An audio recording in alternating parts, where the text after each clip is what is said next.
ಎಲ್ಲರಿಗೂ ನಮಸ್ಕಾರ. ಇವತ್ತಿನ ಈ ವಿಶೇಷ ಉಪನ್ಯಾಸ ಪ್ರೊಫೆಸರ್ CR ನಾರಾಯಣರಾವ್ ಅವರ ಸ್ಮರಣೆಯಲ್ಲಿ ಏರ್ಪಟ್ಟಿದೆ. ಪ್ರೊಫೆಸರ್ CR ನಾರಾಯಣರಾಯರು ಅಖಿಲ ಭಾರತ ಮಟ್ಟದಲ್ಲಿ ಮಾನ್ಯತೆ ಪಡೆದಿದ್ದ ವಿಜ್ಞಾನಿ. ಸೆಂಟ್ರಲ್ ಕಾಲೇಜಿನಲ್ಲಿ ಝುವಾಲಜಿ ಪ್ರಾಣಿಶಾಸ್ತ್ರದ ಪ್ರಾಧ್ಯಾಪಕರಾಗಿದ್ದರು. ಮದ್ರಾಸ್ನಲ್ಲಿ ಕ್ರಿಶ್ಚಿಯನ್ ಕಾಲೇಜಿನಲ್ಲಿ BA ಮತ್ತು ಪ್ರೆಸಿಡೆನ್ಸಿ ಕಾಲೇಜಿನಲ್ಲಿ MA ಮುಗಿಸಿದ ನಂತರ ಸೆಂಟ್ರಲ್ ಕಾಲೇಜಿನಲ್ಲಿ ಬೋಧಕರಾಗಿ ಸೇರಿದರು. ಕೆಲವು ಸಮಯ ಮೈಸೂರಿನ ಟೀಚರ್ ಟ್ರೈನಿಂಗ್ ಇನ್ಸ್ಟಿಟ್ಯೂಟಿನ ಪ್ರಿನ್ಸಿಪಲ್ ಆಗಿ ಸೇವೆ ಸಲ್ಲಿಸಿದರು. 1916ರಲ್ಲಿ ಮೈಸೂರು ವಿಶ್ವವಿದ್ಯಾಲಯ ಪ್ರಾರಂಭ ಆದಾಗಿನಿಂದ ಸುಮಾರು 22-23 ವರ್ಷ ಕಾಲ ಸೆಂಟ್ರಲ್ ಕಾಲೇಜಿನಲ್ಲಿ ಝುವಾಲಜಿ ಪ್ರಾಧ್ಯಾಪಕರಾಗಿ ಸೇವೆ ಸಲ್ಲಿಸಿ 1938ರಲ್ಲಿ ನಿವೃತ್ತರಾದರು. ಅನೇಕ ವಿಷಯಗಳಿಗೆ ಅವರ ವಿಶೇಷ ಅಧ್ಯಯನ ಇತ್ತು. ಫಾಸಿಲ್ಸ್ ಪಳೆಯುಳಿಕೆಗಳ ಬಗ್ಗೆ ಆಳವಾದ ಸಂಶೋಧನೆ ಮಾಡಿದ್ದರು.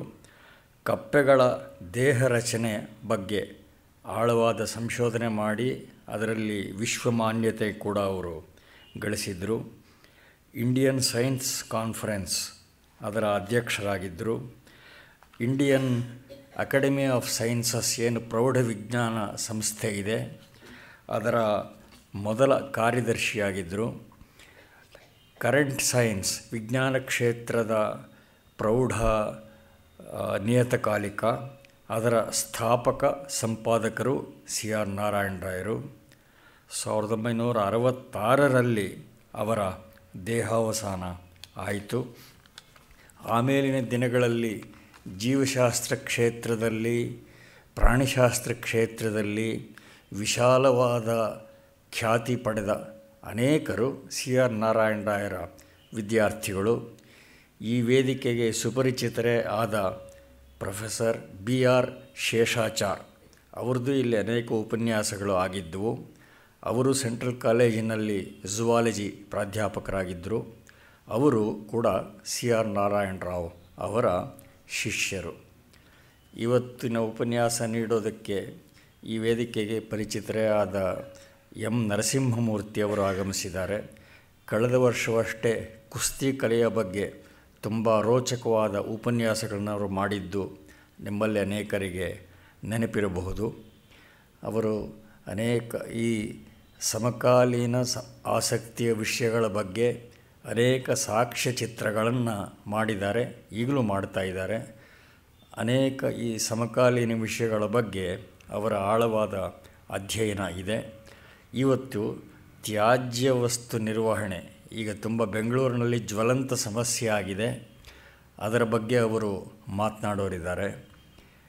ಯಾವುದೇ ಸಮಸ್ಯೆ ಸಣ್ಣದಾಗಲಿ ದೊಡ್ಡದಾಗಲಿ ಅದು ಸಮರ್ಪಕವಾದ ಸಾಂಸ್ಥಿಕ ವ್ಯವಸ್ಥೆಯಿಂದ ಮಾತ್ರ ಅದು ಪರಿಹಾರ ಆಗೋದು ಸಾಧ್ಯ.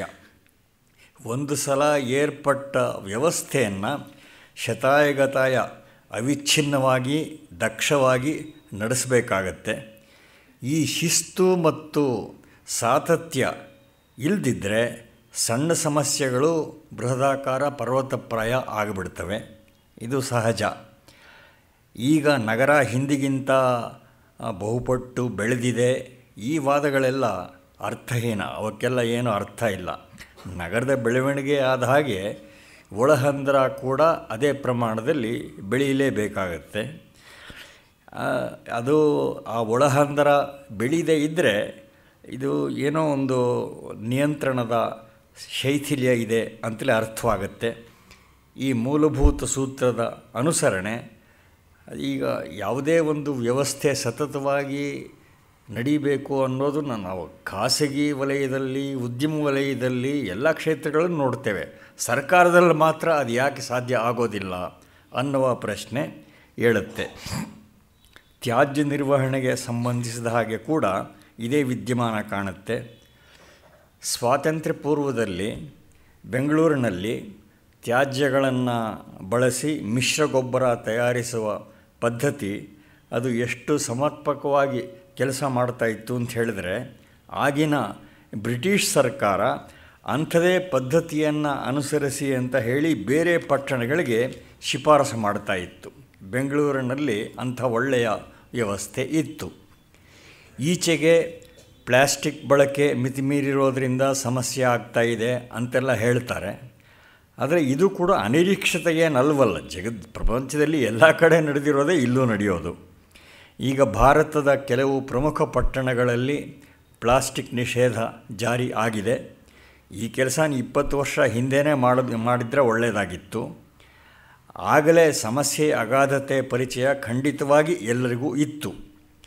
ಹೀಗೆ ಯಾವ ದೃಷ್ಟಿಯಿಂದ ನೋಡಿದರೂ ದೀರ್ಘಾವಧಿ ಯೋಜನೆಯ ಕೊರತೆಯೇ ಮೂಲ ಸಮಸ್ಯೆ ಅನ್ನೋದು ಸ್ಪಷ್ಟಗೊಳ್ಳುತ್ತೆ. ಉದಾಹರಣೆಗೆ 1990ರ ದಶಕದಲ್ಲಿ ಶೀಘ್ರವಾಗಿ ತ್ಯಾಜ್ಯದಿಂದ ಗೊಬ್ಬರ ತಯಾರಿಸುವ ಹಲವು ಘಟಕಗಳು ಸಮರ್ಪಕವಾಗಿ ಕೆಲಸ ಮಾಡ್ತಾಯಿದ್ವು. ಆದರೆ ಆ ದಿನಗಳಲ್ಲಿಯೂ ಕೂಡ ಆ ಘಟಕಗಳು ಒಟ್ಟು ತ್ಯಾಜ್ಯದ ಸುಮಾರು 1/4 ಭಾಗದಷ್ಟನ್ನು ಮಾತ್ರ ಸಂಗ್ರಹಿಸಿ ಗೊಬ್ಬರ ಮಾಡುವ ಸಾಮರ್ಥ್ಯ ಪಡೆದಿದ್ವು. ಈ ಸಾಮರ್ಥ್ಯವನ್ನು ಕ್ರಮೇಣ ಬೆಳೆಸಿದ್ದಿದ್ದರೆ ತ್ಯಾಜ್ಯ ವಿಲೇವಾರಿಗೆ ಹೊಸ ನಿವೇಶನಗಳನ್ನು ಹುಡುಕಬೇಕಾದ ಆತಂಕ ಬಹುಶಃ ಇಷ್ಟು ಪ್ರಮಾಣದಲ್ಲಿ ಇರ್ತಾ ಇರಲಿಲ್ಲ. ಕರ್ನಾಟಕ ಕಾಂಪೋಸ್ಟ್ ಅಭಿವೃದ್ಧಿ ನಿಗಮ ಪ್ರತಿದಿನ ಸುಮಾರು 350 ಮೆಟ್ರಿಕ್ ಟನ್, ಈಗಿನ ಸ್ವಲ್ಪ ಹೆಚ್ಚಿರಬಹುದು, ತ್ಯಾಜ್ಯಗಳನ್ನು ಗೊಬ್ಬರವಾಗಿ ಮಾಡ್ತಾಯಿತ್ತು. ಒಂದೆರಡು ಖಾಸಗಿ ಸಂಸ್ಥೆಗಳು ಸನ್ರೇಸ್ ಮೊದಲಾದವು, ಅವು ಬಹುಶಃ ಅಷ್ಟೇ ಪ್ರಮಾಣದ ತ್ಯಾಜ್ಯವನ್ನು ನಿರ್ವಾಹ ಮಾಡ್ತಾಯಿದ್ವು. ಈ ಸಾಮರ್ಥ್ಯ ಏನಿದೆ ಅದನ್ನು ಹೆಚ್ಚಿಸೋದಕ್ಕೆ ಅದು ಗಮನ ಕೊಡಬೇಕಾಗಿತ್ತು. ಆದರೆ ಅದಾಗಿಲ್ಲ. ಇದು ಇದರ ಒಂದು ಮುಖ ಮಾತ್ರ. ಇನ್ನೂ ಹಲವು ಈ ಸಮಸ್ಯೆಯ ಮುಖಗಳನ್ನು ಕುರಿತು ನರಸಿಂಹಮೂರ್ತಿಯವರು ಬೆಳಕು ಚೆಲ್ಲಬೇಕು ಅಂತ ಪ್ರಾರ್ಥನೆ ಮಾಡುತ್ತೇನೆ. ಅದಕ್ಕೂ ಮೊದಲು ಒಬ್ಬ ನಮ್ಮ ಕಾರ್ಯಕರ್ತರ ಪರಿಚಯ ಮಾಡಿಕೊಡ್ತೇನೆ.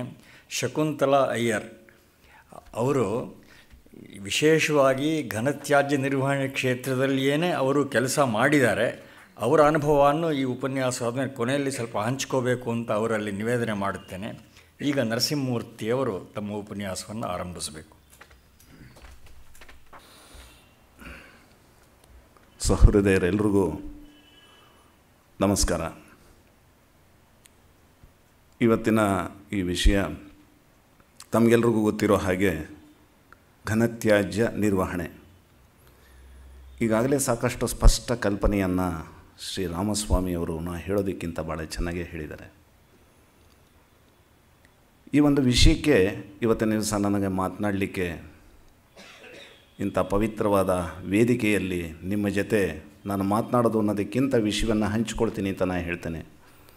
ಅದಕ್ಕೆ ಅವಕಾಶ ಮಾಡಿಕೊಟ್ಟಂಥ ಇಂಥ ಗೋಖಲೆ ಸಾರ್ವಜನಿಕ ಸಂಸ್ಥೆಗೆ, ಜೊತೆಗೆ ಗೌರವ ಕಾರ್ಯದರ್ಶಿಗಳಾದ ಶ್ರೀ ರಾಮಸ್ವಾಮಿ ಅವರಿಗೆ, ಗೋಖಲೆ ಸಂಸ್ಥೆಗೆ ಸಂಬಂಧಪಟ್ಟ ಎಲ್ಲರಿಗೂ ಕೂಡ ನಾನು ಧನ್ಯವಾದವನ್ನು ಅರ್ಪಿಸ್ತೇನೆ. ಈ ಒಂದು ವಿಷಯವನ್ನು ನಾನು ಮಾತನಾಡ್ತಾ ಇರೋದು ಅಥವಾ ಹಂಚಿಕೊಳ್ತಾ ಇರೋದು ನಾನೊಬ್ಬ ಪರಿಸರ ತಜ್ಞನಾಗಿನಲ್ಲ, ಅಥವಾ ಈ ಒಂದು ಕ್ಷೇತ್ರದಲ್ಲಿ ಬಹಳ ಕೆಲಸ ಮಾಡಿ ಅನುಭವವನ್ನು ಪಡೆದು ಮಾತಾಡ್ತಿದ್ದೀನಿ ಅಂತ ಹೇಳಿ ಅಲ್ಲ. ಸಾಮಾನ್ಯ ಒಬ್ಬ ಕಾರ್ಯಕರ್ತ, ಇದು ಪತ್ರಕರ್ತನಾಗಿ ಕೆಲವಷ್ಟು ವಿಷಯಗಳನ್ನು ನಿಮ್ಮ ಮುಂದೆ ಹಂಚಿಕೊಳ್ಳೋದಕ್ಕೆ ನಾನು ಅಪೇಕ್ಷೆ ಪಡ್ತೀನಿ. ನಮಗೆಲ್ರಿಗೂ ಗೊತ್ತಿರೋ ಹಾಗೆ ಮಾನವನ ಬೇಕುಗಳು ಜಾಸ್ತಿ ಆಗ್ತಿದ್ದ ಹಾಗೆ, ಅವನ ಬೇಡಿಕೆಗಳು ಜಾಸ್ತಿ ಆಗ್ತಿದ್ದ ಹಾಗೆ, ಅವನ ಆಕಾಂಕ್ಷೆಗಳು ಬೇಕೋ ಬೇಡವೋ ಕೆಲವು ರೀತಿ ಆದರೆ ಆಗ್ತಿದ್ದ ಹಾಗೆ ಅನೇಕ ವಸ್ತುಗಳು, ಪದಾರ್ಥಗಳು ಅದರದೇ ಆದಂಥ ರೂಪವನ್ನು ಪಡೆದು ಒಂದು ರೀತಿ ಪ್ರಚೋದಿಸುತ್ತಾ ಮಾರ್ಕೆಟಿಗೆ ಬರುತ್ತೆ. ಲೋಹದ್ದಿರಬಹುದು, ಲೋಹ ಅಲ್ಲೇದಿರಬಹುದು, ಪ್ಲಾಸ್ಟಿಕ್ ಇರಬಹುದು, ಬೇರೆ ಬೇರೆ ಮೆಟಲ್ಗಳಿರ್ಬೋದು, ವಿವಿಧ ರೀತಿಯ ಎಲ್ಲ ವಸ್ತುಗಳು ಬರುತ್ತೆ. ಅದನ್ನು ಮಾನವ ತಗೊಳ್ತಾನೆ, ಎಷ್ಟು ದಿವಸ ಬೇಕು ಅದನ್ನು ಅನುಭವಿಸ್ತಾನೆ. ನಂತರ ಅದು ನಿರುಪಯುಕ್ತ ಅಂತ ಕಂಡ ತಕ್ಷಣ ಅದನ್ನು ಬಿಸಾಕ್ತಾನೆ. ಈ ಬಿಸಾಕಿದ ವಸ್ತು ಅಥವಾ ತ್ಯಾಜ್ಯ ರಾಶಿ ಆಗುತ್ತೆ, ಬೆಟ್ಟ ಆಗುತ್ತೆ, ಬೆಟ್ಟವಾಗಿ ಪರ್ವತ ಕೂಡ ಆಗುತ್ತೆ. ಉಪಯೋಗಿಸುವಾದಂತಹ ಆ ಸಂದರ್ಭದಲ್ಲಿ ಇದ್ದಂತಹ ಆನಂದ, ಖುಷಿ ಅದೆಲ್ಲ ಬೆಟ್ಟ ಆದಮೇಲೆ ಇರೋಲ್ಲ. ಕಡೆಗೆ ಬೆಟ್ಟ ಆದಮೇಲೆ ಇದರ ವಿಲೇವಾರಿ ಹೇಗೆ, ಈ ಒಂದು ಪ್ರಶ್ನೆ ಬಂದು ಕೂತ್ಕೊಳ್ಳುತ್ತೆ. ಹಾಗಾದರೆ ತ್ಯಾಜ್ಯ ಅಂದ್ರೇನು? ಬಹುಶಃ ನಾನು ಅಂದ್ಕೊಂಡಿರೋದು ತ್ಯಾಜ್ಯ ಅಂದರೆ ತ್ಯಜಿಸಿದ್ದು ಅನ್ನೋ ಒಂದು ಪದದಿಂದ ಬಂದಿರ್ಬೋದು, ತ್ಯಾಜ್ಯ ಅಂತ ಹೇಳ್ತಾರೆ. ಹಿಂದಿಯಲ್ಲಿ ಕಚರ ಅಂತ ಹೇಳುವಂಥ ಪದ ಇದೆ, ಹಾಗೆ ಕನ್ನಡದಲ್ಲಿ ಅದೇ ಕಚಡ ಅಂತ ಹೇಳುವಂಥದ್ದಿದೆ. ಈ ತ್ಯಾಜ್ಯ ಅನ್ನೋದು ಒಬ್ಬ ವ್ಯಕ್ತಿಗೆ ಯಾವುದೇ ಒಂದು ಪ್ರಾಡಕ್ಟ್ ಅಥವಾ ಉತ್ಪಾದನೆ, ಒಂದು ವಸ್ತು ಪದಾರ್ಥ ತೆಗೆದುಕೊಂಡ, ಖರೀದಿ ಮಾಡ್ದ, ಇಟ್ಕೊಂಡ ಇಷ್ಟಪಟ್ಟು ಅಂತಂದರೆ ಕೆಲವು ಸಮಯ ಅದನ್ನು ಇಟ್ಕೊಳ್ತಾನೆ. ಆಮೇಲೆ ಅವನ ಅಭಿರುಚಿ ಬದಲಾವಣೆ ಆಗ್ಬೋದು, ಮತ್ತು ಬೇರೆ ವಸ್ತು ಕಡೆ ಅವನ ಗಮನ ಹೋಗುತ್ತೆ. ಆವಾಗ ಇದನ್ನು ಬಿಡ್ತಾನೆ ಅಥವಾ ಬಿಸಾಕ್ತಾನೆ. ಮೊದಲದು ಉಪಯುಕ್ತವಾಗಿದ್ದು ತಕ್ಷಣ ಅವನ ಮನಸ್ಸಿನಲ್ಲಿ ಇದು ನಿರುಪಯುಕ್ತ ಆಗುತ್ತೆ. ಆದರೆ ಅದೇ ವಸ್ತು, ಅದೇ ಪದಾರ್ಥ ಮತ್ತೊಬ್ಬನಿಗೆ ಅದು ಉಪಯುಕ್ತ ಆಗಬಹುದು. ಇವನ ದೃಷ್ಟಿನಲ್ಲಿ ತ್ಯಾಜ್ಯ ಕಂಡಿದ್ದದಾಗ್ಬೋದು. ಕೆಲವರಿಗೆ ಗೊಬ್ಬರ ಅನಿಸಿದ್ರೆ ಅದು ಭೂಮಿಗೆ ಅಥವಾ ರೈತನಿಗೆ ಫಲವತ್ತಾದಂಥ ಒಂದು ಚಿನ್ನ ಆಗುತ್ತೆ. ಹಾಗೆ ಇದಕ್ಕೆ ಬೇರೆ ಬೇರೆ ಕಾರಣಗಳು ಇರುತ್ತೆ. ಆರ್ಥಿಕ, ಸಾಮಾಜಿಕ ಅಂಶಗಳು ಇದರಲ್ಲಿ ಬರುತ್ತೆ. ಜೊತೆಗೆ ವಿಜ್ಞಾನ, ತಂತ್ರಜ್ಞಾನ ಈ ಅಂಶಗಳಿಗೂ ಸೇರಿಕೊಂಡು ಹೋಗುತ್ತೆ. ವಿಜ್ಞಾನ, ತಂತ್ರಜ್ಞಾನ ಬೆಳೀತಾ ಹೋಗ್ತಾ ಇದೆ. ಯಾವುದೇ ಒಂದು ಸಮಸ್ಯೆ ಬಂತು ಅಂತ ಹೇಳಿದ್ರೆ ಸಮಸ್ಯೆಗೆ ನಾವು ಯಾವುದೋ ಒಂದು ರೂಪರೇಷೆ ಕೊಡ್ಬೋದು, ಅದಕ್ಕೆ ಒಂದು ಆಲ್ಟರ್ನೇಟಿವ್, ಒಂದು ಪರ್ಯಾಯವನ್ನು ಕೊಡ್ಬೋದು ಅಂತ ವಿಜ್ಞಾನ ಹೇಳುತ್ತೆ. ಅದು ಸಾಕಷ್ಟು ರೀತಿಯಲ್ಲಿ ನಡೀತಾನೂ ಇದೆ. ಆದರೆ ಅದಕ್ಕೂ ಒಂದು ಇತಿಮಿತಿ ಇದೆ ಅಂತ ಅನಿಸುತ್ತೆ. ಈಗ ಈ ಪ್ಲಾಸ್ಟಿಕ್ ಅಂತ ಈಗ ಮಾತಾಡ್ತಿದ್ವಿ, ಪಾಲಿಥೀನ್ ಬ್ಯಾಗ್ಸ್, ಪ್ಲಾಸ್ಟಿಕ್ ಅಂತ. ಈಗೆಲ್ಲ ಅದನ್ನು ಇದು ಪ್ಲಾಸ್ಟಿಕ್ ಬ್ಯಾಗ್ಸ್ನ ಇದನ್ನು ತಿನ್ನುವಂಥ ಬ್ಯಾಕ್ಟೀರಿಯಾಗಳು ಬಂದಿದೆ ಅಂತ ಕೂಡ ಸುದ್ದಿ ಇದೆ. ಅದು ಪ್ರಯೋಗನೂ ನಡೀತಿದೆ, ಮಾಡ್ತಿದ್ದಾರೆ ಅಂತಲೂ ಇದೆ. ಆದರೆ ಪ್ರಶ್ನೆ ಒಂದು ಉಳ್ಕೊಳ್ಳುತ್ತೆ, ಪ್ಲಾಸ್ಟಿಕ್ಕನ್ನು ತಿಂದಂಥ ಬ್ಯಾಕ್ಟೀರಿಯಾಗಳು ಮುಂದೆ ಏನು ಮಾಡುತ್ತೆ? ಅದು ಏನಾಗ್ಬೋದು, ಅದು ಏನು ಮಾಡ್ಬೋದು? ಬೇರೆ ಥರ ಸಮಸ್ಯೆಗಳು ಹುಟ್ಕೊಳ್ಬೋದು. ಒಂದು ಸಮಸ್ಯೆ ಹೋಗಿ 10 ಸಮಸ್ಯೆಗಳು ಹುಟ್ಕೊಳ್ಬೋದು. ಈ ರೀತಿ ಸಮಸ್ಯೆಗೆ ಪರಿಹಾರ, ವಿಜ್ಞಾನ, ತಂತ್ರಜ್ಞಾನ ಇದು ಒಂಥರ ನಿರಂತರ ನಡ್ಕೊಂಡು ಹೋಗ್ತಿರೋವಂಥದ್ದು ಇದು. ಇವತ್ತಿನ ದಿವಸ ನಾವು ಘನತ್ಯಾಜ್ಯದ ಬಗ್ಗೆ ಮಾತಾಡ್ತಾ ಇದ್ದೀವಿ. ಘನತ್ಯಾಜ್ಯ ಎಲ್ರಿಗೂ ಗೊತ್ತಿರೋ ಹಾಗೆ ಕೈಗಾರಿಕೆ, ಮಾನವನ ಬೇರೆ ಕೃಷಿ ಚಟುವಟಿಕೆ ಇರಬಹುದು, ಗಣಿಗಾರಿಕೆ ಇರಬಹುದು, ಈ ಎಲ್ಲ ಚಟುವಟಿಕೆಗಳಿಂದ ಘನತ್ಯಾಜ್ಯ ಇವತ್ತಿನ ದಿವಸ ಪ್ರಪಂಚದಲ್ಲೇ ಭಾಳ ಜಾಸ್ತಿ ಇದೆ. ಎಲ್ಲೇ ಬೇರೆ ತ್ಯಾಜ್ಯಗಳು ಹೋಲಿಸ್ಕೊಳ್ಳೋಕೋದ್ರೆ ಘನತ್ಯಾಜ್ಯ ಜಾಸ್ತಿ ಇದೆ. ಒಂದು ಲೆವೆಲ್ಗೆ, ಒಂದು ಹಂತದವರೆಗೆ ಅವನು ಇದನ್ನೆಲ್ಲ ಬಳಸಿದರೆ ಚೆನ್ನಾಗಿತ್ತೇನೋ. ಆದರೆ ಅತಿಯಾಗಿ ಎಲ್ಲವನ್ನು ಅತಿಯಾಗಿ ಬಳಸಿದ್ರಿಂದ ಈ ತರಹದ ಸಮಸ್ಯೆಗಳು ಜಾಸ್ತಿ ಆಗ್ತಿದೆ ಅಂತ ನಾವು ಹೇಳ್ಬೋದು. ಆ ದೃಷ್ಟಿಯಲ್ಲಿ ನೋಡಿದಾಗ ಈ ತ್ಯಾಜ್ಯಗಳನ್ನು ಗುರುತಿಸೋದಕ್ಕೆ, ಅದನ್ನು ಸೆಗ್ರಿಗೇಟ್ ಅಥವಾ ಅದನ್ನು ಗುರುತಿಸಿ ಸಪ್ರೇಟ್ ಮಾಡೋದಕ್ಕೆ, ಅದನ್ನು ಮಾಡೋದಕ್ಕೋಸ್ಕರ ಯಾವ್ಯಾವ ರೀತಿ ತ್ಯಾಜ್ಯಗಳನ್ನು ಮಾಡಿದ್ದಾರೆ ಅನ್ನೋದನ್ನು ಒಂದು ಸರಿ. ತ್ಯಾಜ್ಯಗಳಲ್ಲಿ ಗೃಹ ತ್ಯಾಜ್ಯ, ಸೋರ್ಸಸ್ ಆಫ್ ತ್ಯಾಜ್ಯಗಳು, ವೇಸ್ಟು ಯಾವ್ಯಾವುದು ಅಂತ. ಮತ್ತು ನಾವು ದಿನನಿತ್ಯ ಬಳಸುವಂಥದ್ದು, ಮನೆಯಲ್ಲಿ ಬಳಸುವಂಥದ್ದು ತ್ಯಾಜ್ಯಗಳು ಭಾಳಷ್ಟಿದೆ. ಕಿಚನ್ ವೇಸ್ಟ್ ಇರಬಹುದು, ಅಡುಗೆ ಮನೆಯಲ್ಲಿ ಹಣ್ಣು, ಹಣ್ಣು ಮತ್ತು ತರಕಾರಿಗಳನ್ನು ಹೆಚ್ಚಲೇಬೇಕು. ವೇಸ್ಟ್ ಆಗಿದ್ದಲ್ಲಿ ಕೊಳತಿದ್ದಿರಬಹುದು, ಅದರಲ್ಲಿ ಕಟ್ ಮಾಡಿದಂಥ ಸಿಪ್ಪೆಗಳಿರಬಹುದು, ಈ ತರಹ ತ್ಯಾಜ್ಯಗಳು ಬರುತ್ತೆ. ಮತ್ತು ಪಿಂಗಾಣಿ ಬಟ್ಲಿರಬಹುದು, ಲೈಟ್ ಇರಬಹುದು, ಒಡೆದ ಬೇರೆ ಬೇರೆ ಸಾಮಾನುಗಳಿರ್ಬೋದು. ಇವೆಲ್ಲ ಕೂಡ ದಿನನಿತ್ಯ ಸಾಮಾನ್ಯವಾಗಿ ಮನೆಗಳಲ್ಲಿ ಉತ್ಪತ್ತಿಯಾಗುವಂತಹ ತ್ಯಾಜ್ಯ ಆಗುತ್ತೆ. ಇನ್ನು ವಾಣಿಜ್ಯ ತ್ಯಾಜ್ಯದಲ್ಲಿ ಹೋಟೆಲ್ಗಳಿರಬಹುದು, ಹೋಟೆಲ್ಗಳಿಂದ ಬರ್ತಕ್ಕಂಥ ಆಹಾರ ಅದರ ಒಂದು ತ್ಯಾಜ್ಯ ಇರಬಹುದು, ಛತ್ರಗಳಿರಬಹುದು, ಛತ್ರಗಳಿಂದ ಬರುವಂಥದ್ದಿರಬಹುದು. ಹೀಗೆ ಹಲವಾರು ರೀತಿಯಿಂದ, ಮತ್ತು ಬೇರೆ ಬೇರೆ ಅಂಗಡಿಗಳಿಂದ ಬರುತ್ತೆ, ಪ್ಯಾಕ್ಡ್ ಐಟಮ್ಸ್ ಬರುತ್ತೆ, ಹೊಸ ಪ್ಯಾಕಿಂಗ್ ಆಗಿರುವಂಥ ಐಟಮ್ಗಳು ಬರ್ತಾಯಿದೆ. ಕೆಲವುದು ತಕ್ಷಣ ಕೂಡಲೇ ರೀಸೈಕಲ್ ಮಾಡಿದ್ರು, ಕೆಲವುದನ್ನು ರೀಸೈಕಲ್ ಮಾಡೋದು ಕಷ್ಟ ಇರೋಂಥ ಆ ತರಹದ್ದು ಕೂಡ ಬರ್ತಾಯಿದೆ. ಈ ತರಹದ್ದು ಒಂದು ವಾಣಿಜ್ಯ, ಆ ಒಂದು ಕ್ಷೇತ್ರದಿಂದ ಬರುವಂತಹ ತ್ಯಾಜ್ಯ ಅಂತ ನಾವು ಅಲ್ಲಿ ಗುರುತಿಸ್ಬೋದು. ಮತ್ತು ಕೃಷಿಯಿಂದ ಬರುವಂಥ ತ್ಯಾಜ್ಯ, ಕೃಷಿಯಿಂದ ಬರುವಂಥದ್ದು ಭತ್ತದ ಹೊಟ್ಟಿರಬಹುದು, ಕಬ್ಬಿನ ಸಿಪ್ಪೆ ಇರಬಹುದು, ಮತ್ತು ಕಸಾಯಖಾನೆಯೂ ಕೂಡ ಇದೇ ಒಂದು ಗ್ರೂಪಿಗೆ ಸೇರಿಸ್ತಾರೆ. ಅದನ್ನು ಇನ್ ಆರ್ಡರ್ ಟು ಅದನ್ನು ಈಸಿಯಾಗಿ ಅದನ್ನು ಐಡೆಂಟಿಫೈ ಮಾಡೋದಕ್ಕೆ ಕಸಾಯಖಾನೆಯಿಂದ ಬರುವಂಥದ್ದು ಇರಬಹುದು, ಮತ್ತು ದನದ ಕೊಟ್ಟಿಗೆಯಿಂದ ಬರುವಂಥದ್ದು ಇರ್ಬೋದು. ಇವೆಲ್ಲವೂ ಕೂಡ ಒಂದು ಅಗ್ರಿಕಲ್ಚರ್ ವೇಸ್ಟ್ಗೆ ಅದನ್ನು ಅದಕ್ಕೆ ಕೃಷಿ ಸಂಬಂಧ ಒಂದು ತ್ಯಾಜ್ಯಗಳು ಅಂತ ಹೇಳಿ ಗುರುತಿಸ್ತಾರೆ. ಮತ್ತು ಇಂಡಸ್ಟ್ರಿಯಲ್ ವೇಸ್ಟು, ಕಾರ್ಖಾನೆಯಲ್ಲಿ ಒಂದು ಪ್ರಾಡಕ್ಟ್ ತಯಾರು ಮಾಡಬೇಕಾದ್ರೆ ಪ್ರಾರಂಭದಿಂದ ಹಿಡಿದು ಕಡೆ ತನಕ ಎಂಡ್ ಪಾಯಿಂಟ್ ತನಕ ಅದಕ್ಕೆ ಪ್ಯಾಕೇಜಿಂಗ್ ಆಗಿ ಹೊರಗೆ ಬರೋ ತನಕ ಬರುವಂಥ ಪ್ರತಿಯೊಂದು ಹಂತದಲ್ಲಿ ಬರುವಂಥ ತ್ಯಾಜ್ಯಗಳು, ಹೀಗೆ ಬೇರೆ ಬೇರೆ ಬೇರೆ ತರಹದ ತ್ಯಾಜ್ಯಗಳು ಎಲ್ಲ ಸೇರಿ ಬಂದು ರಾಶಿಯಾಗಿ ಬೆಟ್ಟ ಆಗುತ್ತೆ. ಈ ಎಲ್ಲ ತರಹದ್ದು ಸೇರಿದಂಥ ತ್ಯಾಜ್ಯದ ಮುಂದೇನು ಅನ್ನೋದು ಒಂದು ಪ್ರಶ್ನೆ ಬರುತ್ತೆ. ತ್ಯಾಜ್ಯಗಳಲ್ಲಿ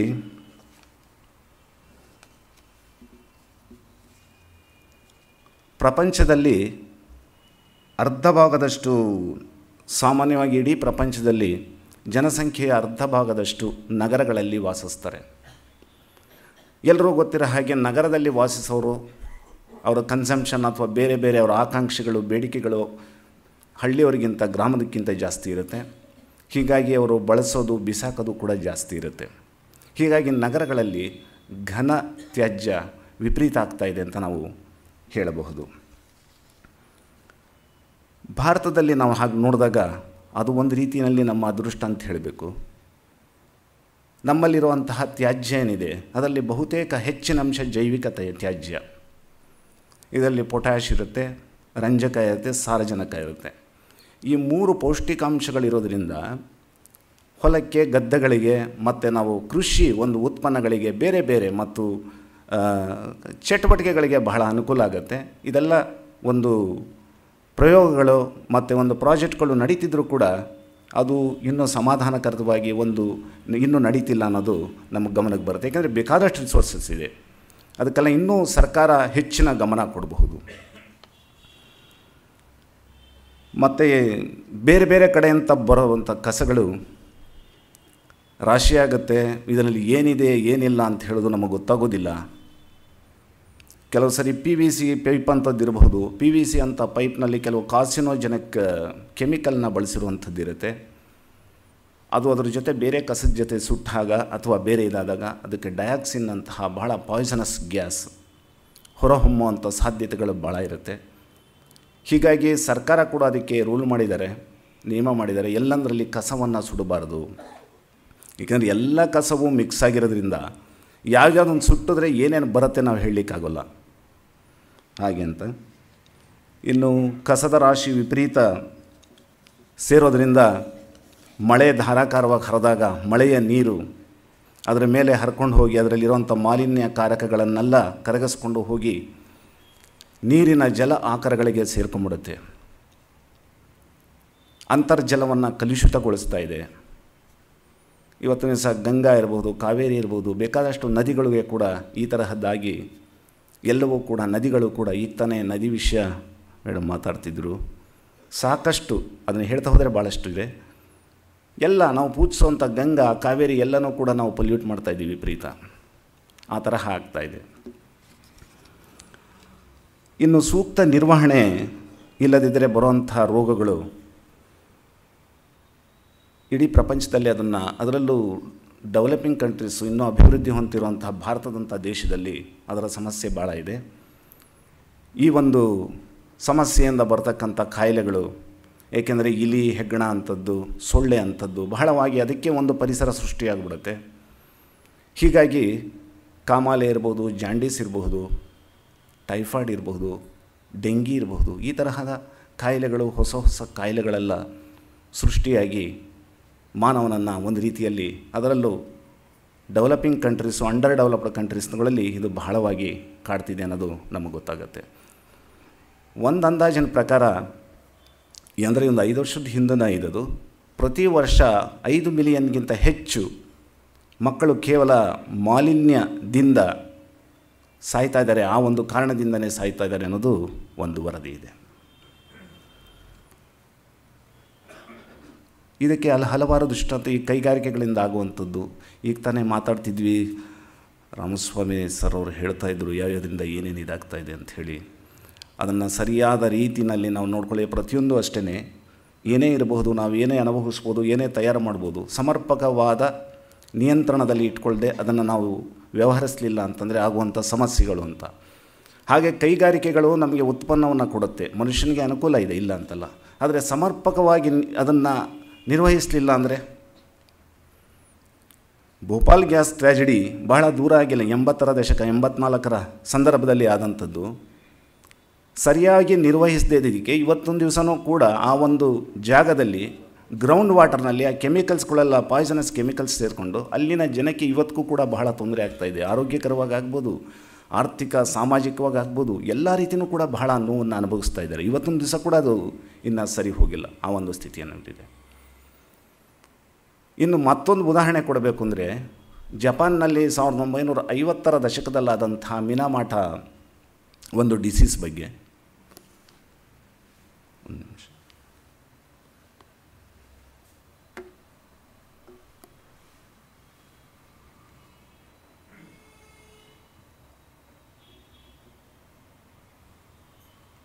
ಇಲ್ಲಿ ಈ ಚಿತ್ರವನ್ನು ಕೊಟ್ಟಿರೋದು ಎಲ್ಲ ರಾಶಿಗಳು, ಕಸದ ರಾಶಿಗಳು ಮುಂದೆ ಬಂದಾಗ ಹೇಗೆ ಅದನ್ನು ಸೆಗ್ರಿಗೇಟ್ ಮಾಡದೆ, ಪ್ರತ್ಯೇಕ ಮಾಡದೆ ಮುಂದೆ ಬಂದಾಗ ಏನು ಮಾಡೋದು ಅನ್ನೋದಕ್ಕೆ ಅವನೊಂದು ಒಂದು ಕಾರ್ಟೂನ್ ರೂಪದಲ್ಲಿ ತೋರಿಸಿರೋದು. ಈ ಥರ ಸಮಸ್ಯೆ ಇದ್ದರೆ ಏನು ಮಾಡೋದು ಅನ್ನೋದಕ್ಕೆ ಅಂತ. ಇದು ಮಿನಾಮಾಟ, ಅದು ಜಪಾನ್ನಲ್ಲಿ ನಡೆದಂಥ ಮಿನಾಮಾಟ. ಅಲ್ಲಿ ಜಪಾನ್ನಲ್ಲಿ 50ರ ದಶಕದಲ್ಲಿ ಏನಾಯಿತು, ಜೆಸ್ಸಿ ಅನ್ನೋಂಥ ಒಂದು ಫ್ಯಾಕ್ಟ್ರಿ ಅಂತ ಅನಿಸುತ್ತೆ ಅದು, ಜೆಸ್ಸಿ ಅಂತ.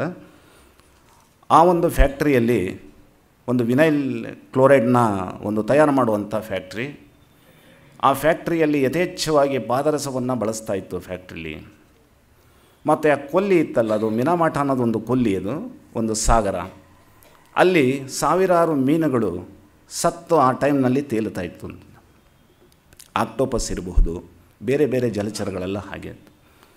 ಎಷ್ಟರ ಮಟ್ಟಿಗೆ ಕೆಲವಂತೂ ಚಲಿಸಲಾಗದೆ ಒದ್ದಾಡಿಕೊಂಡು ಅದನ್ನು ಯಾತನೆಯಿಂದ ಇದು ಮಾಡ್ತಾ ಇದ್ದಾಗ ಸಣ್ಣ ಸಣ್ಣ ಮಕ್ಕಳು ಕೂಡ ಅದನ್ನು ಆಟಿಕೆಯಂತೆ ಹಿಡ್ಕೊಳ್ಳುವಂಥ ಒಂದು ಅವಕಾಶಗಳಿತ್ತು, ಇದು ನಡೀತಾ ಇತ್ತು ಅಂತ. ಯಾಕೆ ಹೀಗಾಯಿತು? ಪಕ್ಷಿಗಳೆಲ್ಲ ಸಾಯ್ತಾ ಇದ್ವು. ಅಲ್ಲಿವ್ರಿಗೆಲ್ಲ ಅನ್ನಿಸ್ತು, ಇದೇನಿದು, ಯಾವ ಥರ ರೋಗ ಇದು, ಸ್ಟ್ರೇಂಜ್ ಡಿಸೀಸ್ ಅಂತ ಕರೆದರು ಕೆಲವರು ಅದನ್ನು. ಕೆಲವರು ಈ ಬೆಕ್ಕುಗಳು ಮತ್ತು ನಾಯಿಗಳು ಅದು ನಡಿಬೇಕಾದ್ರೆ ಕುಸಿದು ಬೀಳೋದಾಗ್ತಾಯಿತ್ತಂತೆ.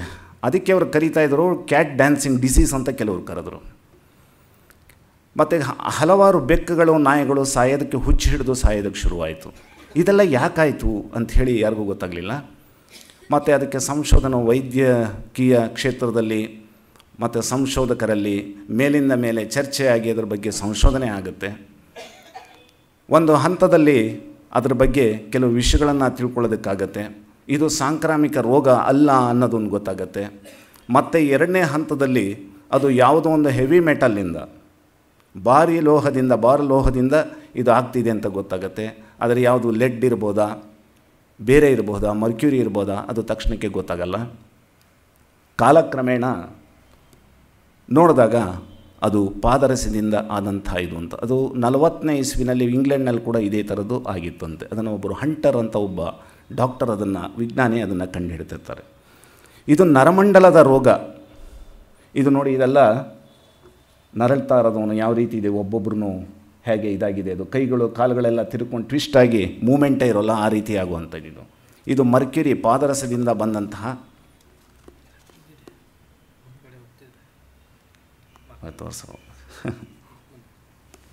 ಪಾದರಸದಿಂದ ಆದಂತಹ, ಇವತ್ತಿಗೂ ಕೂಡ ಜಪಾನ್ನಲ್ಲಿ ಆ ರೋಗದಿಂದ ಇನ್ನೂ ಕೂಡ ಅವರು ಸುಧಾರಿಸ್ಕೊಂಡಿಲ್ಲ, ಆ ರೀತಿ ಇದಾಗಿದೆ ಅದು. ಇನ್ನು ಘನತ್ಯಾಜ್ಯ ನಿರ್ವಹಣೆ ಗುರಿ. ಸಾಮಾನ್ಯವಾಗಿ ನಮಗೆ ಗೊತ್ತಿರೋ ಹಾಗೆ ಘನತ್ಯಾಜ್ಯ ಇದೆಲ್ಲ ಸಮಸ್ಯೆಗಳು ಬೇಕಾದಷ್ಟು ನಡೀತಿದ್ದ ಹಾಗೆ ಘನತ್ಯಾಜ್ಯ ಜಾಸ್ತಿ ಆಗ್ತಿದ್ದ ಹಾಗೆ ಅದರ ನಿರ್ವಹಣೆ ಏನು ಅಂಥೇಳಿ ಇಡೀ ವಿಶ್ವದಲ್ಲೇ ಬರ್ತಾ ಹೋಯಿತು. ಅದಕ್ಕೆ ಆದಂಥ ಕೆಲವು ನಿಯಮಗಳನ್ನು ಮಾಡ್ತಾ ಹೋದರು. ಅದರಿಂದ ಬಹಳಷ್ಟು ಬೇರೆ ಬೇರೆ ರೀತಿಯ ಆರ್ಥಿಕ, ಸಾಮಾಜಿಕ, ಪರಿಸರ ಎಲ್ಲ ರೀತಿಯೂ ಅನುಕೂಲ ಇದೆ ಅಂಥೇಳಿ ಅದಕ್ಕೆ ಆದಂಥ ನಿಯಮಗಳನ್ನು ಮಾಡ್ತಾ ಹೋದರು. ಅಂತ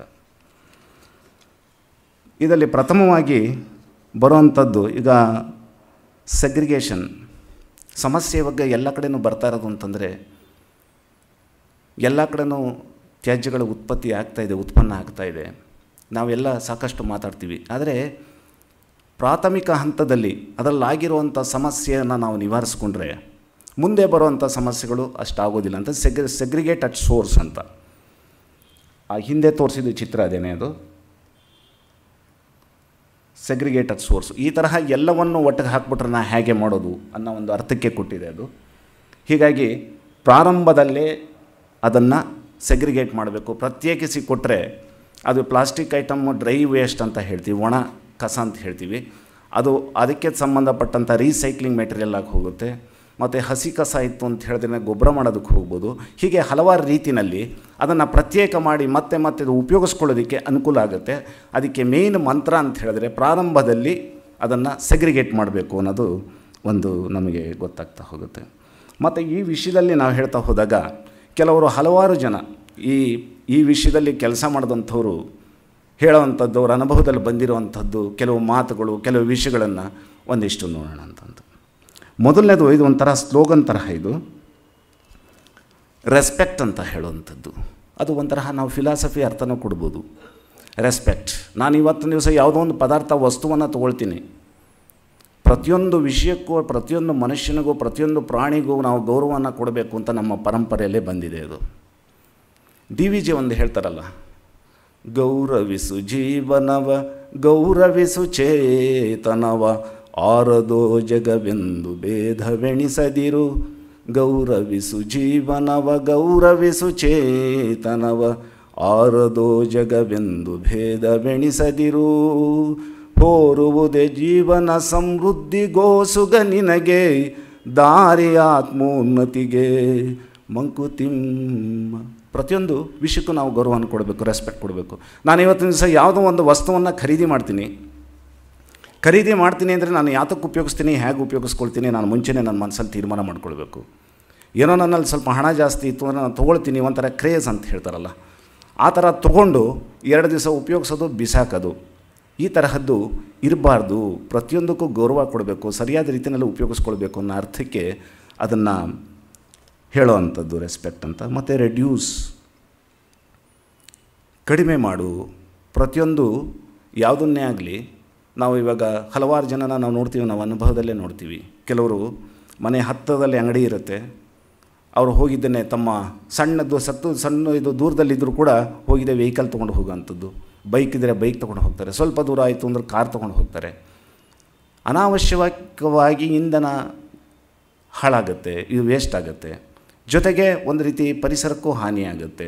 ಓಡಾಡೋದಕ್ಕೆ ನಮ್ಮಲ್ಲಿ ರಸ್ತೆಗಳು ಕೂಡ ಅಷ್ಟು ಸರಿಗಿಲ್ಲ. ಈ ಥರ ಎಲ್ಲ ತರಹದ್ದು ಆಗುತ್ತೆ. ಹೀಗಾಗಿ ಅದನ್ನು ಆದಷ್ಟು ಕಡಿಮೆ ಮಾಡಬೇಕು ಅನ್ನೋ ಒಂದು ಅರ್ಥದಲ್ಲೇ ಹೇಳ್ತಾರೆ. ಕೆಲವರಿಗೆ ಗೊತ್ತಿರ್ಬೋದು, ಮೇಲಿಂದ ಮೇಲೆ ಬೇರೆ ಬೇರೆ ವಸ್ತುಗಳನ್ನು ಪರ್ಚೇಸ್ ಮಾಡುವಂಥದ್ದು. ಇವಾಗ ಯಾರೊಬ್ಬ ಜ್ಯೋತಿಷಿ ಹೇಳಿದಾನೆ, ನನಗೆ ಈ ಕಾರದ ನಂಬರ್ ಚೆನ್ನಾಗಿಲ್ಲ, ನಾನು ಬೇರೆ ಕಾರದ ನಂಬರ್ ತೊಗೊಳ್ತೀನಿ ಅಂಥೇಳಿ ಈ ಥರದ ಒಂದು ಮೆಂಟಾಲಿಟಿನೂ ಕೂಡ ಇರುತ್ತೆ. ಹೀಗಾಗಿ DVG ಅವರ ಒಂದು ಮಾತನ್ನು ಇನ್ನೊಂದು ಇಲ್ಲಿ ಕೋಟ್ ಮಾಡ್ತೀನಿ. ಬೇಕು ಬೇಕದು ಬೇಕು ಬೇಕಿದೆನಗಿನ್ನೊಂದು, ಬೇಕು ಬೇಕದು ಬೇಕು ಬೇಕಿದಿನಗಿನ್ನೊಂದು, ಬೇಕೆನುತ ಬೊಬ್ಬಿಡುತ್ತಲಿ ಹಗಟವನದನು. ಏಕೆಂದು ರಚಿಸಿದನು ಬೊಮ್ಮನಿ ಬೇಕುನತ, ಏಕೆಂದು ರಚಿಸಿದನು ಬೊಮ್ಮನಿ ಬೇಕು ಜಪ, ಸಾಕೆನುಪುದೆಂದಿಗೆಲೋ ಮಂಕುತಿಮ್ಮ. ಇದನ್ನು ನೋಡ್ತಾ ಹೋದಾಗ ರೆಡ್ಯೂಸ್ ಅನ್ನೋ ಪದ ಯಾತಕ್ಕೆ ಬಳಸ್ತೀವಿ ಅಂತಂದರೆ, ಇವತ್ತಿನ ನಾವು ನೋಡ್ತಾ ಇದ್ದೀವಿ, ರಾಜಕೀಯದಲ್ಲಿರ್ಬೋದು, ಇನ್ನೊಂದಿರ್ಬೋದು, ಒಬ್ಬೊಬ್ಬರಿಗೆ ಎಷ್ಟೆಷ್ಟು ಲ್ಯಾಂಡ್ ಇದೆ ಅಂತ ನೋಡ್ತಾ ಇದ್ದೀವಿ. ಫಲವತ್ತಾದ ಭೂಮಿಗಳನ್ನೆಲ್ಲ ತೊಗೊಂಡು ಖರೀದಿ ಮಾಡಿ ಸುತ್ತಮುತ್ತ ಬರೀ ಬೆಂಗಳೂರು ಅಂತಲ್ಲ ಎಲ್ಲ ಕಡೆಯೂ ಮಾಡ್ತಿರುವಂಥದ್ದು ಕೆಲಸಗಳು, ಕಾರ್ಯಗಳು, ಈ ಥರದ್ದು ನೋಡ್ತಿದ್ರೆ ನಮಗೆ ಗೊತ್ತಾಗತ್ತೆ ಇದನ್ನು ವಿಚಾರ ಅಂತ. ಹಾಗೆ ಇದರಲ್ಲಿ ರೆಡ್ಯೂಸ್, ಇದು ಹೇಳ್ತಾ ಹೋದರೆ ಜಾಸ್ತಿ ಆಗುತ್ತೆ. ರೆಡ್ಯೂಸ್ ಅನ್ನೋದು ಇಲ್ಲಿ ನಾವು ಬಳಸುವಂಥದ್ದು ಅಂತ. ಮತ್ತು ರೀಯೂಸ್, ಸಾಕಷ್ಟು ಪದಾರ್ಥಗಳನ್ನು, ವಸ್ತುಗಳನ್ನು ನಾವು ಮತ್ತೆ ಬಳಸ್ಬೋದು. ಯಾವುದೋ ಸಣ್ಣ ಪುಟ್ಟ ಏನೋ ಅದಕ್ಕೆ ಡ್ಯಾಮೇಜ್ ಆಗಿರುತ್ತೆ ಅಂದರೆ ಮತ್ತೆ ಅದನ್ನು ಬಳಸುವಂಥದ್ದು ಇರುತ್ತೆ. ಇದೇನು ಅಷ್ಟು ಬೇಗ ಹೊಸದಕ್ಕಿಂತ ಕೆಲವು ಚೆನ್ನಾಗಿರುತ್ತೆ. ಹೀಗಾಗಿ ಒಂದು ಸಣ್ಣದು ಏನೋ ಆಯಿತು ಅಂತ ಹೇಳಿ ಬಿಸಾಕೋದಲ್ಲ, ಅದನ್ನು ಇಟ್ಕೊಂಡು ಮತ್ತೆ ಬಳಸುವಂಥದ್ದು, ಆ ಒಂದು ಸ್ವಭಾವ ಕೂಡ ನಮ್ಮಲ್ಲಿ ಬರಬೇಕು ಅನ್ನೋದೊಂದು ವಿಚಾರ. ಮತ್ತು ರಿಪೇರ್ ಮಾಡಿ ಅದನ್ನೇ ರಿಪೇರಿ ಮಾಡುವಂಥದ್ದು ಅದನ್ನು ಯೂಸ್ ಮಾಡಬೇಕು ಅಂತ. ಮತ್ತು ರೀಸೈಕಲ್, ಪ್ರತಿಯೊಂದು ವಸ್ತುಗೂ ಕೂಡ ಸಾಕಷ್ಟು ವಸ್ತುಗಳಿಗೆ ರೀಸೈಕಲ್ ವ್ಯಾಲ್ಯೂ ಇದೆ. ಅದನ್ನು ಮತ್ತೆ ಬೇರೆ ಬೇರೆ ವಸ್ತುಗಳನ್ನಾಗಿ ಬೇರೆ ಬೇರೆ ತರಹದಲ್ಲಿ ತಯಾರು ಮಾಡ್ಬೋದು. ಆ ರೀತಿ ರೀಸೈಕಲ್ಗೆ ಹೋಗುವಂಥದ್ದು ಪ್ಲಾಸ್ಟಿಕ್ ಇರಬಹುದು, ಬೇರೆ ಬೇರೆ ಐಟಮ್ಗಳು, ಆ ಥರದ್ದನ್ನು ರೀಸೈಕಲ್ ಮಾಡಿ ಮತ್ತೆ ಬಳಸಿದ್ರೆ ಪರಿಸರದಲ್ಲಿ ಮತ್ತೆ ಮತ್ತೆ ಪ್ರೆಷರ್ ಕೊಡೋದು ಅದು ಕಡಿಮೆ ಆಗುತ್ತೆ ಅನ್ನೋದೊಂದು ವಿಚಾರ ಆಗ್ತೀನಿ. ಸಿಸ್ಟಮ್ಗಳು ಇವಾಗ ಪರಿಸರ ಸಮಸ್ಯೆ ಬರ್ತಿದ್ದ ಹಾಗೆ ನಾನು ಎರಡೆರಡು ಲೈನಲ್ಲಿ ಹೇಳ್ಕೊಂಡು ಹೋಗ್ತೀನಿ, ಇದೆಲ್ಲ ಭಾಳ ಇದಿದೆ. ಹೋಗ್ತಿದ್ದಂಗೆ ಭಾಳಷ್ಟು ಸಾಕಷ್ಟು ವ್ಯವಸ್ಥೆಗಳು ಹೇಗೆ ಪರಿಸರದ ಮಾಲಿನ್ಯವನ್ನು ಮತ್ತು ತಡೆಗಟ್ಟೋದಕ್ಕೆ ಯಾವ್ಯಾವ ವ್ಯವಸ್ಥೆಗಳು ಬಂದಿದೆ ಅಂತ ಒಂದು ಎರಡೆರಡು ವಿಷಯಗಳನ್ನು ಹೇಳ್ತಾ ಹೋಗ್ತೀನಿ. ಈಗ ತಾನೇ ಮಾತಾಡ್ತಿದ್ವಿ ಲ್ಯಾಂಡ್ ಫಿಲ್ ಬಗ್ಗೆ, ಭೂಭರ್ತಿ ಅಂತ ಹೇಳಿ. ಈ ಭೂಭರ್ತಿಯಲ್ಲಿ ಕೆಲವು ಲ್ಯಾಂಡ್ ಫಿಲ್ಲಿಂಗ್ ಇದರಲ್ಲಿ ಗುಂಡಿಗಳಲ್ಲಿ ವ್ಯವಸ್ಥಿತವಾಗಿ ಈ ಬಿಲ್ಡಿಂಗ್ ಮೆಟೀರಿಯಲ್ ಏನು ಮಾಡುತ್ತೆ, ವೇಸ್ಟ್ ಮೆಟೀರಿಯಲ್ಲು ಡೆಬ್ರಿಸ್ ಅಂತ ಏನು ಹೇಳ್ತೀವಿ, ಅದನ್ನು ಫಿಲ್ ಮಾಡಿ ತಗ್ಗಿರೋ ಕಡೆ ಎಲ್ಲ ಸರಿ ಮಾಡಿ ಮಟ್ಟವಾಗಿ ಮಾಡುವಂಥದ್ದು ಅದೊಂದು ವ್ಯವಸ್ಥೆ. ಲ್ಯಾಂಡ್ ಫಿಲ್ಲಿಂಗ್ ಅನ್ನೋದು ಒಂದು ವ್ಯವಸ್ಥೆ ಆಗುತ್ತೆ. ಇನ್ನೊಂದು ಸ್ಯಾನಿಟರಿ ಲ್ಯಾಂಡ್ ಫಿಲ್ಲಿಂಗ್ ಅಂತ ಬರುತ್ತೆ. ಸ್ಯಾನಿಟರಿ ಲ್ಯಾಂಡ್ ಫಿಲ್ಲಿಂಗ್ನಲ್ಲಿ ಆ ತ್ಯಾಜ್ಯವನ್ನು ಹಾಕಿ ಅದಕ್ಕೆ ವ್ಯವಸ್ಥಿತವಾಗಿ ವ್ಯವಸ್ಥೆ ಮಾಡಬೇಕು. ಯಾಕೆಂತಂದರೆ ಲೀಚೆಟ್ ಎಲ್ಲ ಸೋರುವಂಥ ಇದಿರುತ್ತೆ, ಅದು ಹೋಗಿ ಗ್ರೌಂಡ್ ವಾಟರ್ಗೆ ಸೇರಿ ಅದನ್ನು ಕಲುಷಿತಗೊಳಿಸುವಂಥ ಸಾಧ್ಯತೆಗಳು ಭಾಳಷ್ಟಿದೆ. ಅದಕ್ಕೆ ವೈಜ್ಞಾನಿಕವಾಗಿ ಮಾಡುವಂಥ ಅದೊಂದು ವ್ಯವಸ್ಥೆ ಇದೆ, ಅದು ಇದೊಂದಿದೆ. ಮತ್ತು ಇನ್ನೊಂದು ಇನ್ಸಿನರೇಷನ್ ಅಂತ ಹೇಳಿದೆ. ಇನ್ಸಿನರೇಷನ್ ಎಲ್ಲ ಕಡೆನೂ ಮಾಡೋ ಹಾಗಿಲ್ಲ, ಅದು ಸರಿಯಾದ ರೀತಿಯಲ್ಲಿ ಕೆಲವು ಕಡೆ ತ್ಯಾಜ್ಯ ವಸ್ತುಗಳನ್ನು, ಘನತ್ಯಾಜ್ಯ ವಸ್ತುಗಳನ್ನು ಕೆಲವು ಕಡೆ ಓಪನ್ ಫೀಲ್ಡಲ್ಲಿ ಮಾಡ್ತಾರೆ. ಆದರೆ ಇನ್ಸಿನರೇಷನ್ನಿಂದನೂ ಕೂಡ ಪಾಯ್ಸನಸ್ ಕೆಲವು ಕಡೆ ವಿಷಾನಿಲಿಗಳು ಬರ್ಬೋದು ಅನ್ನೋದು ಇದೆ, ಆ ಥರದ್ದಿದೆ. ಆಸ್ಪತ್ರೆಗಳಲ್ಲಿ ವೈದ್ಯಕೀಯ ತ್ಯಾಜ್ಯಗಳಿಗೆ ಸಂಬಂಧಪಟ್ಟ ಕೆಲವು ವೇಸ್ಟನ್ನು ಅಲ್ಲಿ ಸುಡ್ತಾರೆ ಸಾಕಷ್ಟು ಕಡೆ. ಅದು ಸೈಜ್, ಅದನ್ನು ವೇಸ್ಟ್ನ ಗಾತ್ರವನ್ನು ಕಡಿಮೆ ಮಾಡೋದಕ್ಕೆ, ಮತ್ತು ಅದರಲ್ಲಿ ಬಿಸಿ ನೀರು ಅದನ್ನು ಅವರಿಗೆ ಬೇಕಾಗುತ್ತಲ್ಲ ಅದನ್ನು ತೊಗೊಳ್ಳೋದಕ್ಕೂ ಆ ಎನರ್ಜಿ ತೊಗೊಳ್ಳೋದಕ್ಕೂ ಕೂಡ ಆಸ್ಪತ್ರೆಗಳಲ್ಲಿ ಅದನ್ನು ಮಾಡುವಂಥದ್ದಿದೆ. ಆದರೂ ಕೂಡ ಅದು ಕೂಡ ಸರಿಯಾದ ಮಾರ್ಗ ಅಲ್ಲ ಅನ್ನೋ ಒಂದು ಅಭಿಪ್ರಾಯ ಕೂಡ ಇದೆ ಅಂತ ನಾವು ಹೇಳ್ಬೋದು. ಇನ್ನು ಉಷ್ಣ ವಿಭಜನೆ ಅಂತ ಹೇಳಿ, ಉಷ್ಣ ವಿಭಜನೆ ಕ್ರಿಯಾಕಾರಿಗಳಲ್ಲಿ ಸುಮಾರು 600 ಡಿಗ್ರಿ ಸೆಂಟಿಗ್ರೇಡಿಂದ 1000 ಡಿಗ್ರಿ ಸೆಂಟಿಗ್ರೇಡ್ವರೆಗೂ ಆ ಉಷ್ಣತೆಯಲ್ಲಿ, ಅಂದರೆ ಆಮ್ಲಜನಕ ಕಡಿಮೆ ಇರುವಂಥ ವಾತಾವರಣ ಆಗಬಹುದು ಮತ್ತು ಆಮ್ಲಜನಕ ಇಲ್ಲದೇ ಇರುವಂಥದ್ದು, ಆ ಒಂದು ವ್ಯವಸ್ಥೆಯಲ್ಲಿ ಸುಡೋದ್ರಿಂದ ಅದು ಕಸ ಬಹಳ ಕಡಿಮೆ ಆಗುತ್ತೆ ಅಂತ. ಇದು ಭಾಳ ಯಶಸ್ವಿಯಾಗಿದೆ ಇದು, ಈ ಒಂದು ವ್ಯವಸ್ಥೆ, ಅದನ್ನು ಕೂಡ ಮಾಡ್ತಾಯಿದ್ದಾರೆ. ಇನ್ನು ಮತ್ತು ಪುನರಾವರ್ತನೆ, ರೀಸೈಕ್ಲಿಂಗು ಭಾಳಷ್ಟು ಕಡೆ ನಡೀತಾ ಇದೆ. ದುರ್ಬಲವಾದ ಇದು ಪದಾರ್ಥಗಳೇನಿದೆ ಆ ಥರದ್ದು ಅಂತ ಈಗ ಪೇಪರ್ಗಳೇ ಬರುತ್ತೆ. ನಾವು ಯೂಸ್ ಮಾಡಿರೋವಂಥ ನ್ಯೂಸ್ ಪೇಪರ್ಸ್ಗಳಿರಬಹುದು, ಎಲ್ಲೋ ಚಿಂದಿ ಬಿದ್ದಿರೋವಂಥದ್ದಿರಬಹುದು, ಬರದ ಪೇಪರ್ ಎಲ್ಲೋ ಬಿದ್ದಿರೋದಿರಬಹುದು, ಪ್ಯಾಕ್ಡ್ ಐಟಮ್ ಬರುತ್ತೆ, ಎಲ್ಲದು ಕವರಾಗಿ ಬಂದಿರುವಂಥದ್ದಿರುತ್ತೆ. ಈ ಪೇಪರ್ಗಳನ್ನೆಲ್ಲ ಸೇರಿಸಿ ಪ್ರಿಂಟಿಂಗ್ ಮೆಟೀರಿಯಲ್ ಆಗಿ, ಅಂದರೆ ಪ್ರಿಂಟಿಂಗ್ ಪೇಪರ್ ಆಗಿ ಮತ್ತು ಬರೆಯುವಂಥ ಪೇಪರ್ ಆಗಿ ಇದನ್ನು ರೀಸೈಕ್ಲಿಂಗ್ ಸಾಮಾನ್ಯ ಯಶಸ್ವಿಯಾಗಿ ಆಗ್ತಾಯಿದೆ. ಇದು ಅಮೇರಿಕಾದಲ್ಲಿ ಈ ಒಂದು ವಿಷಯಕ್ಕೆ ಬಹಳಷ್ಟು ಮಹತ್ವ ಕೊಟ್ಟಿದ್ದಾರೆ.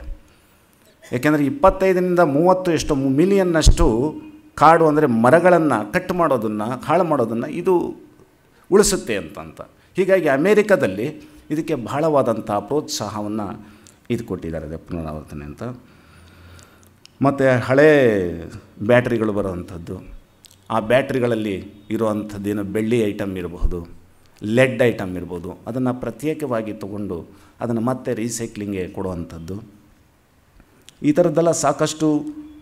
ಮತ್ತು ಬೇರೆ ಕಿಚನ್ ವೇಸ್ಟು ಈ ಥರದ್ದು ಬರೋದನ್ನೆಲ್ಲ ಗೊಬ್ಬರಿಗೆ ಕಾಂಪೋಸ್ಟಾಗಿ ಕಳಿಸಿ ಅದನ್ನು ಗೊಬ್ಬರ ಮಾಡಿ ಉತ್ತಮವಾದ ಮೆನ್ಯೂರ್ ಮಾಡಿ ಅದನ್ನು ಬಳಸುವಂಥ ವ್ಯವಸ್ಥೆ, ಇವೆಲ್ಲ ರೀಸೈಕ್ಲಿಂಗಲ್ಲಿ ಸಾಕಷ್ಟು ಬರುತ್ತೆ. ಇನ್ನು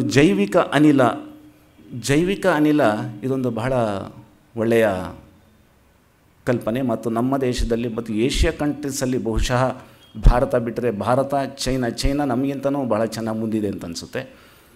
ಜೈವಿಕ ಅನಿಲವನ್ನು ಬಳಸಿ ಸಾಕಷ್ಟು ಕೆಲವು ಯೋಜನೆಗಳನ್ನು ಚೈನಾ ಹಾಕ್ಕೊಂಡು ಯಶಸ್ವಿಯಾಗಿದೆ. ಹಾಗೆ ಜಪಾನ್ ಕೂಡ ಅದನ್ನೇ ಮಾಡ್ತಾಯಿದೆ, ಈ ಜೈವಿಕ ಅನಿಲ. ಇದರಲ್ಲಿ ಗೊತ್ತಿರೋ ಹಾಗೆ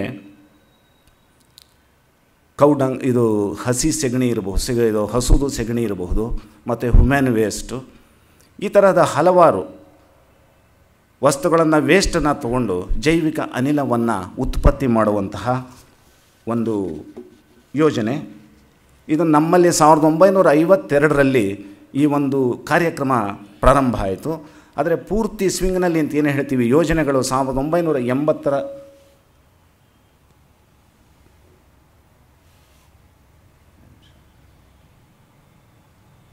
ಸಂದರ್ಭದಲ್ಲಿ ಪ್ರಾರಂಭ ಆಯಿತು ಅಂತ ಹೇಳ್ಬೋದು.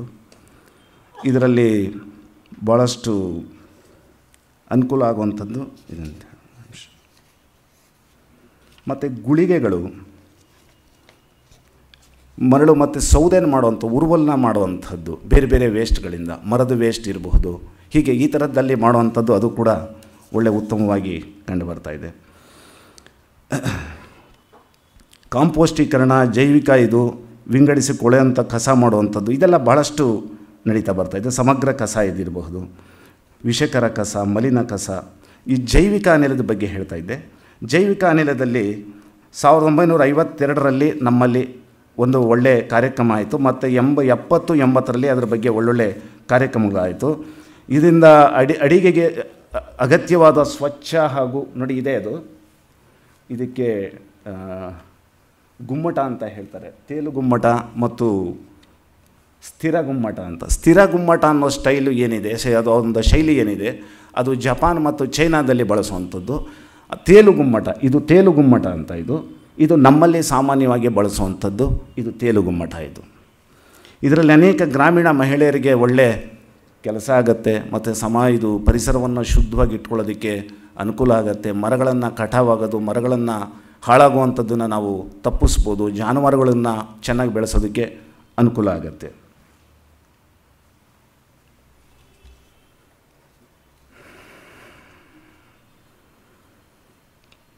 ಹೀಗೆ ಹಲವಾರು ರೀತಿಯಲ್ಲಿ ನಾವು ಈ ಪರಿಸರವನ್ನು ಸಂರಕ್ಷಣೆ ಮಾಡುವಂಥದ್ದು ಮತ್ತು ಯೋಜನೆಗಳನ್ನು ಸಾಕಷ್ಟು ನಮ್ಮಲ್ಲಿ ಇದೆ. ಅದನ್ನು ಪರಿಣಾಮಕಾರಿಯಾಗಿ ಮಾಡುವಂಥದ್ದು ಮನಸ್ಸು ಬೇಕು ಅಂತ ಅದು ಎಲ್ಲರೂ ಅಭಿಪ್ರಾಯ ಇದೆ ಅದು ಅಂತ. ಈಗ ನಮ್ಮ ಬೆಂಗಳೂರು ಬಗ್ಗೆ ನಾವು ಮಾತಾಡ್ತಿದ್ವಿ. ಬೆಂಗಳೂರು ಬಗ್ಗೆ ಮಾತಾಡ್ತಿದ್ದಾಗೆ ರಾಮಸ್ವಾಮಿ ಸರ್ ಅವರು ಹೇಳ್ತಾಯಿದ್ರು, ಬೆಂಗಳೂರಿನಲ್ಲಿ ಕಾಂಪೋಸ್ಟು ಒಂದು ಹಿಂದೆ ಭಾಳ ಚೆನ್ನಾಗಿತ್ತು ಅಂತ. ಅದು ಬೆಂಗಳೂರಿನ ಮಾದರಿ ಅಂತಲೇ ಅದಕ್ಕೆ ಹೆಸರಿತ್ತು ಅಲ್ವಾ ಸರ್? ಅದು ಬೆಂಗಳೂರು ಮಾದರಿ ಅಂತಲೇ ಅದಕ್ಕೆ ಹೆಸರಿತ್ತು. ಭಾಳ ಯಶಸ್ವಿಯಾಗಿ ನಡೀತಾ ಇತ್ತು ಅದನ್ನು ಅಂತಂತ. ಮತ್ತು ಈಗ ಇದು ಬೆಂಗಳೂರಿನ ಕೆರೆಗಳೇ ಹೇಗಿತ್ತು ಅನ್ನೋದಕ್ಕೆ ಬೆಂಗಳೂರಿನ ಒಂದು ಸಾಂಕೇತಿಕವಾಗಿ ನಾನೊಂದು ಮೊನ್ನೆ ದಿವಸ ಕೂತ್ಕೊಂಡು ಧರ್ಮಾಂಬುದಿ ಕೆರೆ ಹೇಗಿತ್ತು ಅಂತ ಹೇಳಿ ಒಂದು ಸ್ಕೆಚ್ ಬರೆದಿದ್ದೀನಿ. ಇದು ಹೇಗಿತ್ತು ಧರ್ಮ ಅಂದರೆ ಮೆಜೆಸ್ಟಿಕ್ನಲ್ಲಿರುವಂಥ ಕೆರೆ ಹೇಗಿದ್ದಿತ್ತು ಅಂತ ಹೇಳಿ ಇದನ್ನು ಬರೆದಿರೋದು. ಇದು ಸಾಂಕೇತಿಕವಾಗಿ ಬರೆದಿರೋದು ಇದು. ಮತ್ತು ಇದು ಬಹುಶಃ ನಿಮಗೆ ಗೊತ್ತಿರ್ಬೋದು, ಬಸವನಗುಡಿ ಹಿಂದೆ ಒಂದು ಟ್ಯಾಂಕ್ ಇತ್ತು. ಆ ಟ್ಯಾಂಕಿನ ಚಿತ್ರವನ್ನು ಕೂಡ ಮೊನ್ನೆ ಅದನ್ನು ಬರೆದಿದ್ದು. ಮತ್ತು ಈ ಕೆರೆಗಳು ಅಂತ ಈ ಬೆಂಗಳೂರಿನ ವಿಷಯ ಹೇಳ್ತಿದ್ದಾಗೆ ಒಬ್ಬರು ಪರಿಸರ ಹಿರಿಯ ಅಧಿಕಾರಿಗಳೊಬ್ಬರು ಹೇಳ್ತಾಯಿದ್ರು. ಅವರು ಚಿಕ್ಕಬಳ್ಳಾಪುರದಲ್ಲೆಲ್ಲ ವಾಸ ಇತ್ತು ಅವ್ರದ್ದು. ಅವರು ಬೆಂಗಳೂರಿಗೆ ಸಣ್ಣ ವಯಸ್ಸಿನಲ್ಲಿ ಬರ್ತಾಯಿದ್ರಂತೆ. ಬರ್ತಿದ್ದಾಗ ಮಾರ್ಕೆಟ್ನಲ್ಲಿ ತರಕಾರಿ ತ್ಯಾಜ್ಯಗಳನ್ನು, ಬೇರೆ ಬೇರೆ ತರಕಾರಿ ಅಂದರೆ ಹಸಿ ತ್ಯಾಜ್ಯ ಅಂತ ಏನು ಹೇಳ್ತೀವಿ, ಅದನ್ನು ಕೊಂಡ್ಕೊಳ್ಳೋದಕ್ಕೆ ರೈತರು ಮುಗಿಬಿದ್ದು ಬರ್ತಾಯಿದ್ರಂತೆ. ಆಗ ಇವರಿಗೆ ಬಡತನ ಇತ್ತಂತೆ. ಅವರು ಅದನ್ನು ನೋಡಿ ಕೆಲವು ಸರಿ ಕೊಂಡ್ಕೊಳ್ಳೋದಕ್ಕೆ ದುಡ್ಡಿಲ್ಲದೆ ಅದನ್ನೇ ನೋಡ್ತಾ ನಿಂತಿರೋರಂತೆ. ಆದರೆ ಆ ಒಂದು ಕಸವನ್ನು, ತ್ಯಾಜ್ಯವನ್ನು ಅವರ ಊರುಗಳಲ್ಲಿ ಹೊಲಗಳಲ್ಲಿ ಹಾಕಿದಾಗ ಎಷ್ಟು ಸಮೃದ್ಧಿಯಾಗಿ ಬರ್ತಿದ್ದು ಅಂಥೇಳಿ ಅವರು ಎಲ್ಲೋ ಒಂದು ಕಡೆ ಬರೆದಿದ್ದಾರೆ, ಹೇಳ್ಕೊಂಡಿದ್ದಾರೆ ನನ್ನ. ಆದರೆ ಇವತ್ತಿನ ದಿವಸ ನಾವು ತರಕಾರಿ ಬೆಳೆಯೋದಕ್ಕೆ ಬೆಂಗಳೂರು ಸುತ್ತಮುತ್ತ ಎಲ್ಲಿದೆ ಅಂತ ನಾವು ಜಾಗ ಹುಡುಕಬೇಕು. ಅಕಸ್ಮಾತ್ ಬೆಳೀತಿದೆ ಅಂತಂದ್ರೂ ಕೂಡ ಅದು ಸರಿಯಾದ ಜಾಗ ಆಗಿರಲ್ಲ. ಯಾವುದೋ ಕಲುಷಿತ ನೀರಿನಲ್ಲಿ ತರಕಾರಿ ಬೆಳೆದು ಬರ್ತಾಯಿದೆ ಅಂತ ಹೇಳ್ಬೋದು. ಈಗೊಂದು 15 ವರ್ಷ 15-16 ವರ್ಷದ ಹಿಂದೆ ಅದಕ್ಕೆ ನಾವು ಉತ್ತಮ ತರಕಾರಿಯನ್ನು ಜನಗಳಿಗೆ ಕೊಡಬೇಕು ಅನ್ನೋ ದೃಷ್ಟಿಯಿಂದ ಇಸ್ಕಾನ್ನವರು ಒಂದು ಪ್ರಾಜೆಕ್ಟ್ ಮಾಡಿದ್ರು.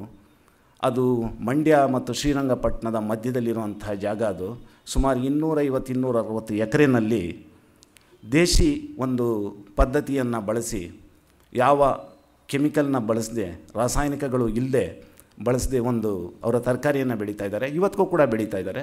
ಅದು ಇಸ್ಕಾನ್ನಲ್ಲಿ ಧರಣಿ ಅಂತ ಒಂದು ಕೌಂಟ್ರ್ ಮಾಡಿದ್ದಾರೆ. ಅಲ್ಲಿ ಇವತ್ತಿಗೂ ಕೂಡ ಆ ತರಹದ ತರಕಾರಿ ದೊರೆಯುತ್ತೆ. ಅವರೊಂದು ಅದನ್ನು ಪ್ರಯೋಗ ಮಾಡಿದರು. ನಮ್ಮಲ್ಲಿ ಮತ್ತು ಸಮಸ್ಯೆಗಳು ಬೇರೆ ಬೇರೆ ತರಹದ್ದು ಅಂತಂದರೆ ಇತ್ತೀಚೆಗೆ ಈ ಲೆಡ್ ಪಾಯ್ಸನಿಂಗ್ ಬಗ್ಗೆ ಬಹುಶಃ ಎಲ್ರಿಗೂ ಗೊತ್ತಿರುತ್ತೆ. ಲೆಡ್ ಪಾಯ್ಸನಿಂಗ್, ಸೀಸ ಮಾಲಿನ್ಯದ ಬಗ್ಗೆ ನಗರಗಳಲ್ಲಂತೂ ಅದು ಬಹಳ ಜಾಸ್ತಿ ಆಗ್ತಾಯಿದೆ. ಆ ಸೀಸ ಮಾಲಿನ್ಯ ಏನಿದೆ, ಮುಂಚೆ ಪೆಟ್ರೋಲ್ನೆಲ್ಲ ಸೀಸ ಬಳಸ್ತಾಯಿದ್ರು. ಆ ಸೀಸ ಬಳಸೋದ್ರಿಂದ ಆಗ್ತಿದ್ದಂತಹ, ಅದರಲ್ಲೂ ವಿಶೇಷವಾಗಿ ಮಕ್ಕಳಿಗೆ ಈ ಸೀಸದಿಂದ IQ ಲೆವೆಲ್ ಕಡಿಮೆ ಆಗುತ್ತೆ ಅಂತ, ಇಂಟೆಲಿಜೆಂಟ್ ಕೋಶೆಂಟ್ ಅಂದರೆ ಬುದ್ಧಿಯ ಮತ್ತೆ ಕಡಿಮೆ ಆಗುತ್ತೆ ಅಂತ.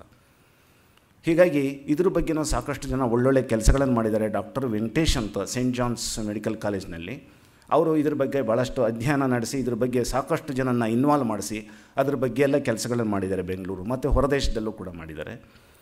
2008ರಲ್ಲಿ NMKR ಕವಿ ಕಾಲೇಜ್ ಇರಬಹುದು ಮತ್ತು ರೇವಾ ಸೈನ್ಸ್ ಕಾಲೇಜ್ ಇರಬಹುದು, ಹೀಗೆ ಹಲವಾರು ಕಾಲೇಜುಗಳಲ್ಲಿ ಅಲ್ಲಿನ ವಿದ್ಯಾರ್ಥಿಗಳನ್ನು, ಸೈನ್ಸ್ ವಿಜ್ಞಾನ ವಿದ್ಯಾರ್ಥಿಗಳನ್ನು ತೊಡಗಿಸಿ ಈ ಒಂದು ವಿಷಯದ ಬಗ್ಗೆ ಸಂಶೋಧನೆಯನ್ನು ಬೆಂಗಳೂರಿನಲ್ಲಿ ನಡೆಸಿದ್ರು.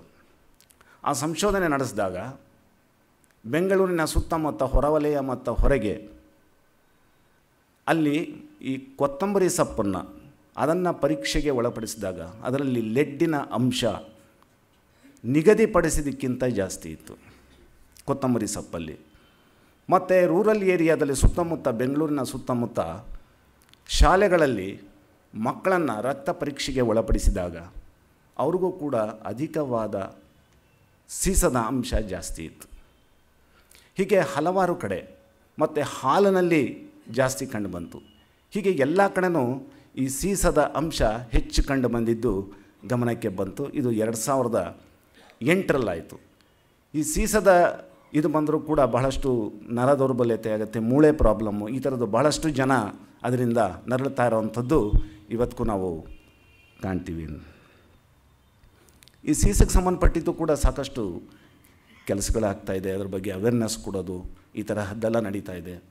ಇನ್ನೊಂದು ಉದಾಹರಣೆ ಕೊಡಬೇಕು ಅಂತಂದರೆ, ಒಬ್ಬರು ಲೋಟಿಯಾ ಅಂತ ಹೇಳಿ, ಲೋಟಿಯಾ ಅವರು ವಿಜಯನಗರದಲ್ಲಿದ್ದಾರೆ. ಅವರಿಗೆ ಒಂದು ಸರಿ ಹೊಟ್ಟೆ ನೋವು ಬಂತು. ಹೊಟ್ಟೆ ನೋವು ಯಾಕೆ ಬಂತು ಅಂತ ಹೇಳಿ ಅವ್ರಿಗೆ ಗೊತ್ತಾಗಲಿಲ್ಲ. ಎಲ್ಲ ಕಡೆ ಬೇರೆ ಕಡೆ ಎಲ್ಲ ತೋರಿಸಿದ್ರು, ಎಲ್ಲರ ಹೇಳಿದ್ರು ಆ ಥರ ಸಮಸ್ಯೆ ಏನಿಲ್ಲ ಅಂತ. ಆದರೆ ಅವ್ರಿಗೆ ನಿಲ್ಲೇ ಇಲ್ಲ. ಆಮೇಲೆ ಹೋಗಿದೆ ಸೆಂಟ್ ಜಾನ್ ಮೆಡಿಕಲ್ ಕಾಲೇಜ್ನಲ್ಲಿ, ಅಲ್ಲಿ ಹೋಗಿದೆ ಎಕ್ಸ್ಪರ್ಟ್ ಹತ್ರ ತೋರಿಸಿದಾಗ ಗೊತ್ತಾಯಿತು ಅವ್ರಿಗೆ ಲೆಡ್ ಪಾಯ್ಸನಿಂಗ್ ಆಗಿದೆ ಅಂತ. ಅದು ಹೇಗಾಯಿತು ಅಂತಂದರೆ, ಅವ್ರ ಮನೆಯಲ್ಲಿ ಒಂದು ಗೋಧಿ ಹಿಟ್ಟನ್ನ ರುಬ್ಬುವಂಥ ಒಂದು ಯಂತ್ರ, ಅದು ಹಳೆಯದು. ಆ ರುಬ್ಬ ಅಂತ ರೊಟೇಟ್ ಆಗುವಂಥ ಜಾಗದಲ್ಲಿ ಒಂದು ಸೀಸದ ಒಂದು ಬೋಲ್ಟ್ ಥರ ಹಾಕಿದ್ದದು. ಆ ಬೋಲ್ಟ್ ಥರ ಹಾಕಿದರೆ ಅದು ತಿರುಗಬೇಕಾದ್ರೆ ಅದರಲ್ಲಿ ಸ್ಮಾಲ್ ಪಾರ್ಟಿಕಲ್ಸು ಅದು ತಿರುಗಬೇಕಾರೆಲ್ಲ ಬೀಳ್ತಾಯಿತ್ತು. ಇದರಿಂದ ಅವಾಗ ಐಡೆಂಟಿಫೈ ಮಾಡಿದ್ರು, ಇದರಿಂದ ಆಗಿದೆ ಅಂಥೇಳಿ. ಆಮೇಲೆ ಅವ್ರು ಕ್ಯೂರ್ ಆಯಿತು. ಈ ಥರ ಹಲವಾರು ಕೇಸಸ್ಸು, ಭಾಳಷ್ಟು ಕೇಸಸ್ಗಳು ಸೀಸದ್ದಿರಬಹುದು, ಬೇರೆದೇ ಇರಬಹುದು, ನಡೀತಾ ಇದೆ. ಕೆಲವು ನಮ್ಮ ಗಮನಕ್ಕೆ ಬರುತ್ತೆ, ಕೆಲವು ನಮ್ಮ ಗಮನಕ್ಕೆ ಬರೋದಿಲ್ಲ. ಈ ರೀತಿಯೆಲ್ಲ ಆಗ್ತಿದೆ ಅಂತ ನಾವು. ಇನ್ನು ಆಟಿಕೆಗಳು, ಮಕ್ಕಳ ಆಟಿಕೆಗಳಲ್ಲಿ ವಿಪರೀತ ಬಣ್ಣಗಳನ್ನು ಹಾಕ್ಬಿಟ್ಟಿರ್ತಾರೆ. ಆ ಬಣ್ಣಗಳಲ್ಲಿ ಅದು ಬ್ರೈಟ್ನೆಸ್ ಜಾಸ್ತಿ ಕಾಡಲಿ ಅಂದ್ಬಿಟ್ಟು ಆ ಸೀಸದ ಅಂಶವನ್ನು ಹಾಕಿರ್ತಾರೆ. ಸೀಸದ ಅಂಶ ಹಾಕಿದ್ರೆ ಅದು ಭಾಳ ಹೊಳಪ ಬರುತ್ತೆ, ಅದು ಆಕರ್ಷಣೀಯವಾಗಿ ಕಾಣುತ್ತೆ ಅಂತ. ಅದನ್ನು ಇಟ್ಕೊಂಡು ಆಡ್ತಿದ್ದಂಥ ಮಕ್ಕಳಿಗೆ ಕೈಯೆಲ್ಲ ಆಗಿ ಅದು ಬೆಟ್ಟು ಚಿಪ್ಪಿದಾಗ ಅದು ಸೀಸದ ಅಂಶ ಅವ್ರಿಗೆ ಹೋಗಿ IQ ಲೆವೆಲ್ ಕಡಿಮೆ ಆಗುತ್ತೆ ಅನ್ನೋದು ವೈಜ್ಞಾನಿಕವಾಗಿ ಅದೆಲ್ಲ ನಿರ್ಧಾರ ಮಾಡಿದ್ದಾರೆ. ಈ ಥರದ್ದು ಮಕ್ಕಳಿಗೆ ಸಂಬಂಧಪಟ್ಟಿದ್ದು, ಬೇರೆಯವ್ರಿಗೆ ಸಂಬಂಧಪಟ್ಟಿದ್ದು ಎಲ್ಲನೂ ಕೂಡ ಸಾಕಷ್ಟು ಸಂಶೋಧನೆ ನಡೆದಿದೆ. ಅದ್ರ ಬಗ್ಗೆ ವರದಿಗಳು ಕೂಡ ಬಂದಿದೆ ಅಂತ ಹೇಳ್ಬೋದು. ಇವತ್ತಿನ ದಿವಸ ಬೆಂಗಳೂರು ಮಹಾನಗರದಲ್ಲಿ ಅತಿ ಮಿತಿಯಾಗಿ, ಅಂದರೆ ಮಿತಿಗೆ ಮೀರಿ ಬೆಳೆದಿದೆ. ಒಂದು ಯಾವುದೋ ಕಾಲದಲ್ಲಿ CDP ಕಾಂಪ್ರಹೆನ್ಸಿವ್ ಡೆವಲಪ್ಮೆಂಟ್ ಪ್ರೋಗ್ರಾಮ್ ಅಂತ ಯಾವುದೋ ಕಾಲದಲ್ಲಿ ಮಾಡಿದಾಗ ಇಷ್ಟಿಷ್ಟೇ ಇತಿಮಿತಿ ಇರಬೇಕು ಅಂತಿತ್ತು. ಅದನ್ನು ಮೀರಿದ ಯಾವುದೋ ಕಾಲ ಆಗೋಯಿತು. ಗ್ರೀನ್ ಬೆಲ್ಟ್ ಅಂತ ಮಾಡಿದ್ರು. ಗ್ರೀನ್ ಬೆಲ್ಟು ಅಷ್ಟೇ, ಗ್ರೀನ್ ಬೆಲ್ಟು ಹೋಗಿ ಯಾವುದೋ ಕಾಲ ಆಯಿತು. ಈಗ ಬೆಂಗಳೂರು ಸುತ್ತಮುತ್ತ ಇದ್ದಂಥ ಹಸಿರು ವಲಯಗಳನ್ನೆಲ್ಲ ಕಬಳಿಸ್ಕೊಂಡು ಒಂಥರ ಕಬಂಧ ಬಾಹು ಅಂತ ಹೇಳ್ತೀವಲ್ಲ, ಆ ತರಹ ಮಿತಿ ಮೀರಿ ಎಲ್ಲೇ ಮೀರಿ ಬೆಳೆದುಬಿಟ್ಟಿದೆ ಇದು ಬೆಂಗಳೂರು. ಇದರಲ್ಲಿ ಅನೇಕ ನಾವು ಕೆರೆಗಳನ್ನು ಅವಾಗಲೇ ತೋರಿಸ್ತಾ ಇದ್ದೇದು. ಕೆರೆಗಳಿದ್ದಂಥ ಜಾಗ ಸುಮಾರು 250-300 ಕೆರೆಗಳ ತನಕ ಕೆಂಪೇಗೌಡನ ಕಾಲದಲ್ಲಿ ಇತ್ತು ಅಂತ ಹೇಳಿದೆ. ನಾವೇ ಸಣ್ಣ ವಯಸ್ಸಲ್ಲಿ ಸುಮಾರು ಕೆರೆಗಳನ್ನು ನೋಡಿದ್ವಿ. ನಮ್ಮಲ್ಲಿ ಏನಿದಿತ್ತು ಒಂದು ಕೆಟ್ಟ ನಡತೆ ಅಂತ ಹೇಳಿದ್ರೆ, ಆ ಕೆರೆಗಳಲ್ಲಿ ಹೋಗಿದ್ದೇನೆ ತ್ಯಾಜ್ಯಗಳನ್ನು ತೊಗೊಂಡು ಎಸೆಯೋದು. ಈ ಥರ ಸಾಕಷ್ಟು ಕಡೆ. ಆಮೇಲೆ ಅದನ್ನು ಅಕ್ವೈರ್ ಮಾಡಿಕೊಂಡು ಬೇರೆಯವರು ಇದು ಮಾಡ್ಕೊಳ್ಳೋದು ಅದು ಬೇರೆ ವಿಷಯ. ಆದರೆ ಮೊದಲನೇದಾಗಿ ನೀರು ಬರೋವಂಥ ಸೋರ್ಸನ್ನು ಆ ಮೂಲಗಳನ್ನು ಅಲ್ಲಿ ಹೋಗಿ ಕೊಳಕನ್ನು ಹಾಕಿ ತುಂಬಿ ತುಂಬಿ ತುಂಬಿ ಅದನ್ನೆಲ್ಲ ಮುಚ್ಚಿ ಹಾಕಿದ್ವಿ. ಎಂತೆಂಥ ಕೆರೆಗಳು ಹೋಯಿತು. ನಾವೇ ಸಣ್ಣ ವಯಸ್ಸಲ್ಲಿ ನೋಡಿದಾಗ ಹೊಸಕೆರೆಯಲ್ಲಿ ಒಂದು ಕೆರೆ ಇತ್ತು. ಸುತ್ತಮುತ್ತ ಎಲ್ಲ ಭಾಳ ರೆಡ್ ಸಾಯಿಲ್, ಕೆಂಪು ಸಾಯಿಲ್ ಇತ್ತು. ಆ ಹಳ್ಳಿ ಅಂತೂ ಭಾಳ ಚೆನ್ನಾಗಿತ್ತು, ಭಾಳ ಶುದ್ಧವಾಗಿ ಕ್ಲೀನಾಗಿತ್ತು ಅದು. ಅಲ್ಲೊಂದು ಕೆರೆ ನೋಡಿದ್ರೆ, ಕೆರೆ ನೀರು ನೋಡಿದ್ರೆ ಭಾಳ ತಿಳಿಯಾಗಿ ಎಷ್ಟು ಚೆನ್ನಾಗಿತ್ತು ನಾವು ನೋಡಿದ್ದು. ಕೇವಲ 5-6 ವರ್ಷದಲ್ಲಿ within A span of 5 years ಅಂತ ಅನಿಸುತ್ತೆ. ಅದಾದಮೇಲೆ ಅಲ್ಲಿ ನೋಡಿದ್ರೆ ಒಳ್ಳೆ ತಿಪ್ಪೆಗುಂಡಿ ಥರ ನಾವು ಇಮೇಜ್ ಕಲ್ಪನೆಗೆ ತೊಗೊಳಕ್ಕಾಗ್ತಿರ್ಲಿಲ್ಲ. ಆ ರೀತಿ ಕೆರೆಗಳನ್ನೆಲ್ಲ ಕೂಡ ನಾವು ಘನತ್ಯಾಜ್ಯವನ್ನು ತುಂಬಿ ತುಂಬಿ ತುಂಬಿ ತುಂಬಿ ಹಾಳು ಮಾಡಿದ್ದೀವಿ. ಇನ್ನೊಂದು ಬಾವಿಗಳಿದ್ದಿದ್ದು ನನಗೆ 70ರ ದಶಕದಲ್ಲಿ ಇನ್ನೂ ಸಣ್ಣ ಸ್ಕೂಲಲ್ಲಿ ಓದಿದಂಥ ಕಾಲದಲ್ಲಿ ಅವನು ನೆನಪಿದೆ. ಒಬ್ಬ ಗಂಗಾಪುತ್ರ ಬಂದವನೇ ಅಂಥೇಳಿ ಒಬ್ಬ ಬಾವಿಗಿಳಿಯವನೊಬ್ಬ ಬರ್ತಾಯಿದ್ದ. ಬಂದಾಗ ಅವನು ಆರ್ಗ್ಯೂ ಮಾಡಿ ಕೇಳ್ತಾರೆ, ಅವನು ಕೇಳ್ತಿದ್ದ, ಏನಪ್ಪ ನೀ ಇಷ್ಟು ಹಣ ತೊಗೊಳ್ತೀಯ ಬಾವಿಯಾಗ, ಕೊಡ ಗಿಡ ಎಲ್ಲ ಬಿದ್ದರೆ ಬಾವಿಗೆ ಇಳಿಸ್ತಾಯಿದ್ರು, ಬಹುಶಃ ಎಲ್ರಿಗೂ ಗೊತ್ತಿರುತ್ತದು. ಅವನು ಇಳಿಸಿದವನ್ನ ಕೇಳಿದಾಗ ಅವನು ಹೇಳ್ತಿದ್ದ, ಅವ್ರ ಮನೆ 12 ಅಡಿ ಆಳ ಇದೆ, ನಿಮ್ಮ ಮನೆ 13 ಅಡಿ ಅಲ್ಲ 8 ಅಡಿ ಆಳ ಇದೆ, ನಿಮ್ಮದು 9 ಅಡಿ ಆಳ ಇದೆ, ನಿಮಗೆ ಜಾಸ್ತಿ ತೊಗೊಳ್ತೀನಿ ದುಡ್ಡು ಅದಕ್ಕೆ ಅಂತ ಹೇಳ್ತಿದ್ದ. ಅಂದರೆ ಅಷ್ಟರಲ್ಲಿ ನೀರು ಸಿಕ್ಬಿಡ್ತಾಯಿತ್ತು. ಅಷ್ಟೊಂದು ಬಾವಿಗಳಲ್ಲಿ ಅಷ್ಟು ಚೆನ್ನಾಗಿತ್ತು, ಅಷ್ಟೊಂದು ಬಾವಿಗಳಿತ್ತು. ಆದರೆ ಅದರಲ್ಲೂ ಕೂಡ ನಾವು ತ್ಯಾಜ್ಯವನ್ನು ತುಂಬಿ ತುಂಬಿ ತುಂಬಿ ಸಾಕಷ್ಟು ಕಡೆ ಹಾಳು ಮಾಡಿದ್ವಿ. ನೀರಿನ ಸೋರ್ಸನ್ನು ಕೂಡ ಹಾಳು ಮಾಡಿದ್ವಿ.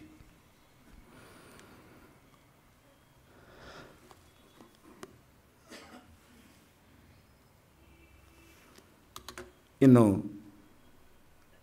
ತ್ಯಾಜ್ಯಗಳನ್ನು ಹೇಗೆ ನಾವು ಅದನ್ನು ನಿರ್ವಹಣೆ ಮಾಡಬೇಕು ಅನ್ನೋ ವಿಷಯದಿಂದ 2000ನೇ ಇಸ್ವಿನಲ್ಲಿ ministry of environment and forest ಮಾಡೋದಂಥ ಕೆಲವು ನಿಯಮಗಳು ಸೇರಿಸಿದ್ದು. ಅವಾಗ ಅದನ್ನು ಕೆಲವನ್ನು ಓದ್ತೀನಿ.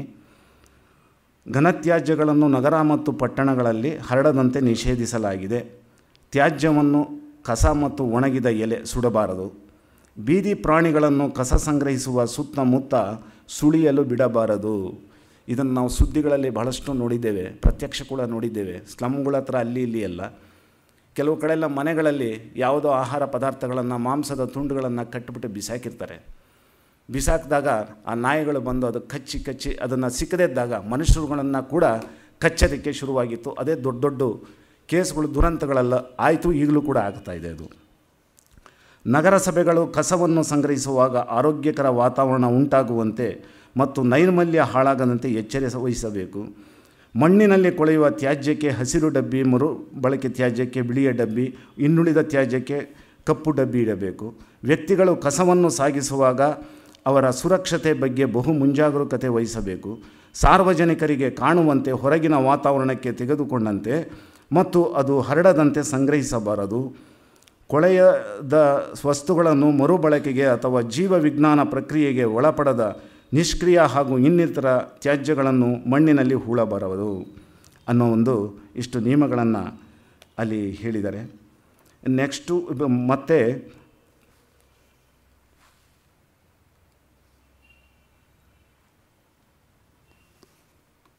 ಇನ್ನು ಬೇರೆ ಬೇರೆ ರೀತಿಯಲ್ಲಿ ಕಸದ ಒಂದು ಪ್ರತ್ಯೇಕ ಮಾಡಿ ಏನೇನು ತರಹದ್ದು ಜೈವಿಕ ಇಂಧನ, ಅಂದರೆ ಕಿಚನ್ ವೇಸ್ಟ್ ಏನಿದೆ, ತರಕಾರಿ ಇರ್ಬೋದು, ತ್ಯಾಜ್ಯ ಇರ್ಬೋದು, ಬೇರೆ ಬೇರೆ ಹಣ್ಣೊಂದಿರ್ಬೋದು, ಮತ್ತು ಈ ಥರ ತ್ಯಾಜ್ಯಗಳನ್ನು ಬಳಸಿ ಇವಾಗೆಲ್ಲ ಇಂಧನ ಅಂದರೆ ಜೈವಿಕ ಇಂಧನವನ್ನು ಮಾಡೋದಕ್ಕೆ ಬಹಳ ಸರ್ಕಾರವೂ ಅಷ್ಟೇ, ಜೈವಿಕ ಇಂಧನ ಅಂತಲೇ ಒಂದು ಇಲಾಖೆ ಇದೆ. ಅವರು ಕೂಡ ಸಾಕಷ್ಟು ಒಂದು ಈಗಾಗಲೇ ಹೊಸ ಹೊಸ ಯೋಜನೆ ಮಾಡೋದಕ್ಕೆ ಪ್ರಾರಂಭ ಮಾಡಿದ್ದಾರೆ.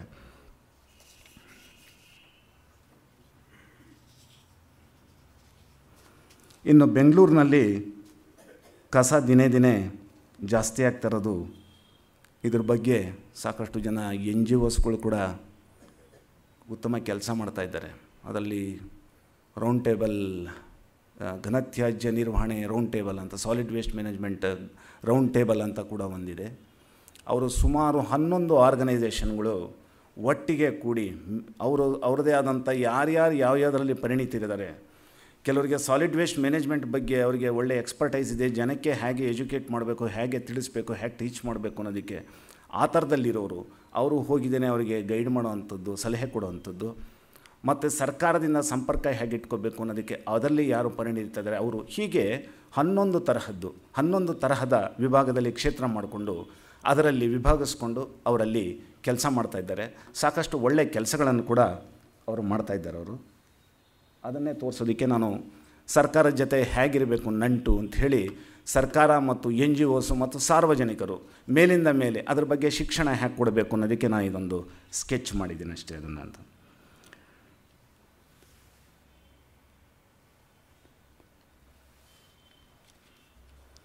$1900 2000ನೇ ಇಸ್ವಿನಲ್ಲಿ ಒಬ್ಬರು ಭಾಳ ಬೆಂಗಳೂರಿನಲ್ಲಿರೋಂಥ ಭಾಳ ಫೇಮಸ್ ಹೆಸರುವಂಥ ಇದು ಸಾಲಿಡ್ ವೇಸ್ಟ್ ಮ್ಯಾನೇಜ್ಮೆಂಟ್ ಬಗ್ಗೆ ಕೆಲಸ ಮಾಡ್ತಿರೋಂಥ ಆಲ್ಮಿತ್ರಾ ಪಟೇಲ್ ಅಂತ, ಅವರು ಸುಪ್ರೀಂ ಕೋರ್ಟ್ನಲ್ಲಿ ಒಂದು ದಾವೆ ಹಾಕಿದರು ಈ ಸಾಲಿಡ್ ವೇಸ್ಟ್ ಮ್ಯಾನೇಜ್ಮೆಂಟ್ ಇದ್ರ ಬಗ್ಗೆ ಅಂತ. ಆವಾಗ ಅಜೆಂಡಾ ಟಾಸ್ಕ್ ಫೋರ್ಸ್ ಅಂತ ಹೇಳಿ ಒಂದು ಬೆಂಗಳೂರಿನಲ್ಲಿ ಪ್ರಾರಂಭ ಆಯಿತು. ಸ್ವಲ್ಪ ದಿವಸ ಭಾಳ ಮನೆಯಿಂದ ಕಸನ ಸಂಗ್ರಹ ಮಾಡಬೇಕು ಅಂತ ಹೇಳಿ ಸಾಕಷ್ಟು ಅವಾಗೆಲ್ಲ ಪ್ರಚಾರ ಎಲ್ಲ ಬಂತು. ಇದಕ್ಕೆ ಮುಂಚೆನೇ 94-95 ಸಮಯದಲ್ಲಿ ನಾನೇ ಸಾಕಷ್ಟು ಕಡೆ ನೋಡಿದ್ದೆ.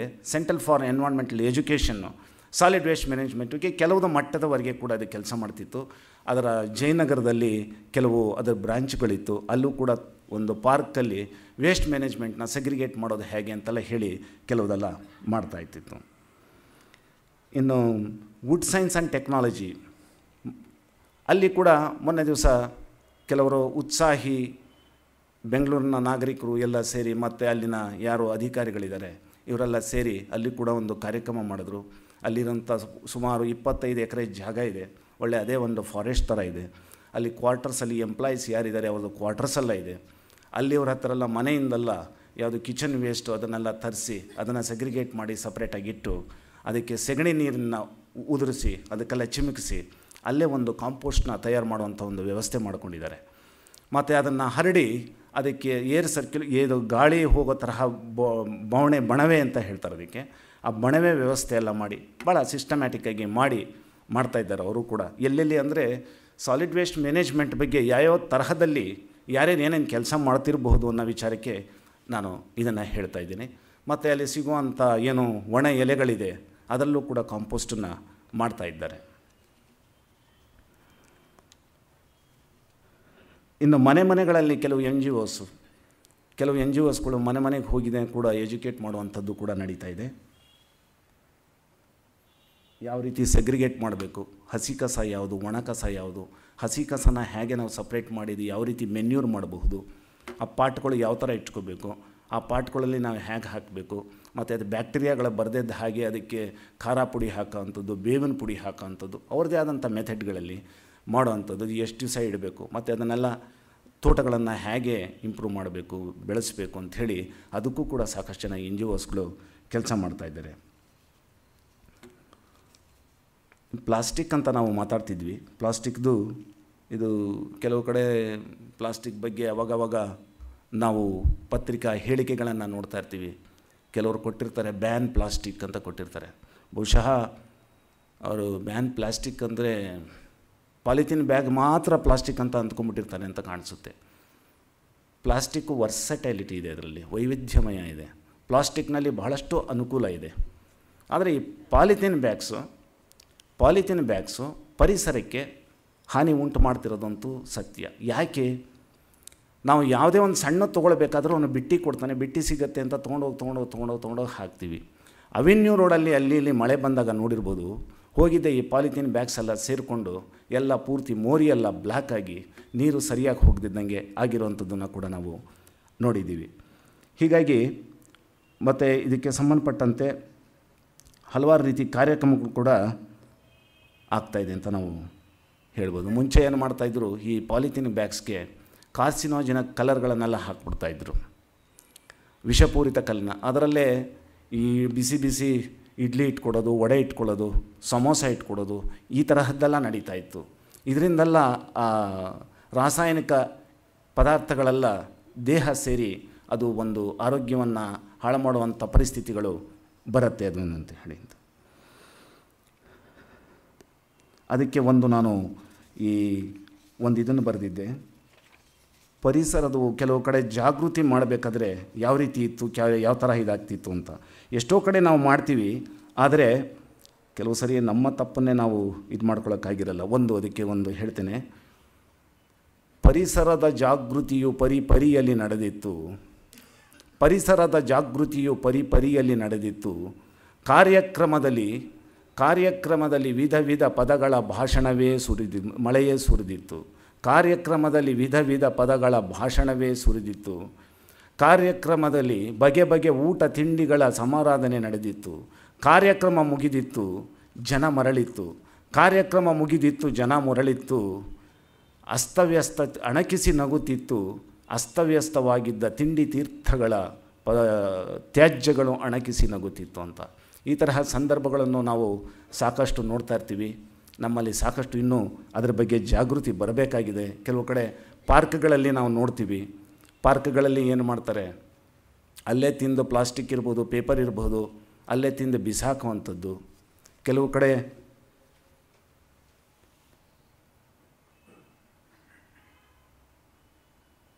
ಇದು ಸೆಗ್ರಿಗೇಟ್ ಮಾಡುವಂಥದ್ದು. ಮನೆಗಳಲ್ಲಿ ಹೇಗೆ ಸೆಗ್ರಿಗೇಟ್ ಮಾಡ್ತಾರೆ ಅನ್ನೋದಕ್ಕೆ ಇದು ಕಾರ್ಟೂನ್ ಕೊಟ್ಟಿದ್ದೇನೆ. ಇದು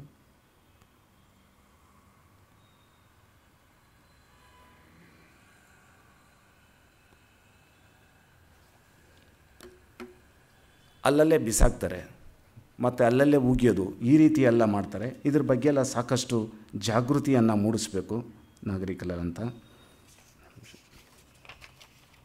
ಹೀಗೆ ಹಲವು ರೀತಿಯಲ್ಲಿ ನಾವು ಈ ಪರಿಸರದ ಜಾಗೃತಿಯನ್ನು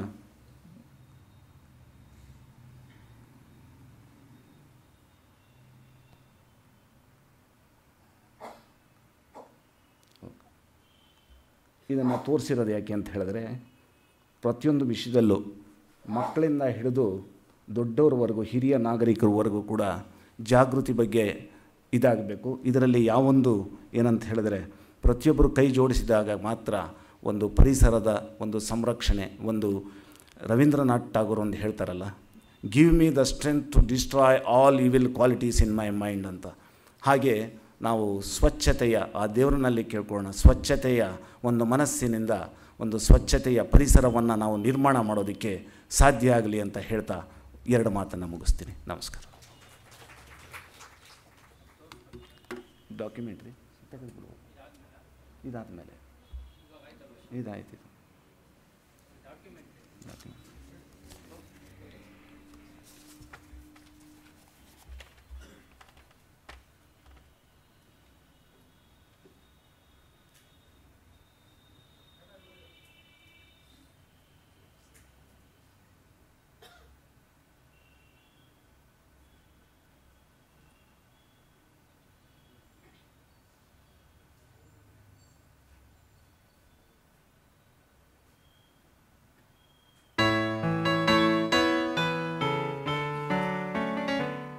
ಆಧುನಿಕ ಜೀವನದಲ್ಲಿ ಬೇಕುಗಳ ಜೊತೆಗೆ ಪ್ಲಾಸ್ಟಿಕ್ನ ಬಳಕೆಯೂ ಹೆಚ್ಚಿರುವುದು ಗಮನಾರ್ಹ.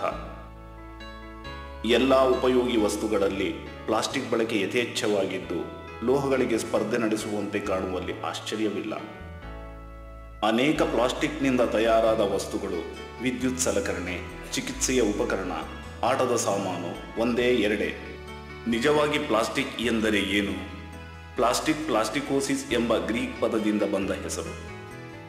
ಪ್ಲಾಸ್ಟಿಕ್ ಎಂದರೆ ಮೃದುವಾಗಿ ರೂಪಿಸು ಎಂದರ್ಥ.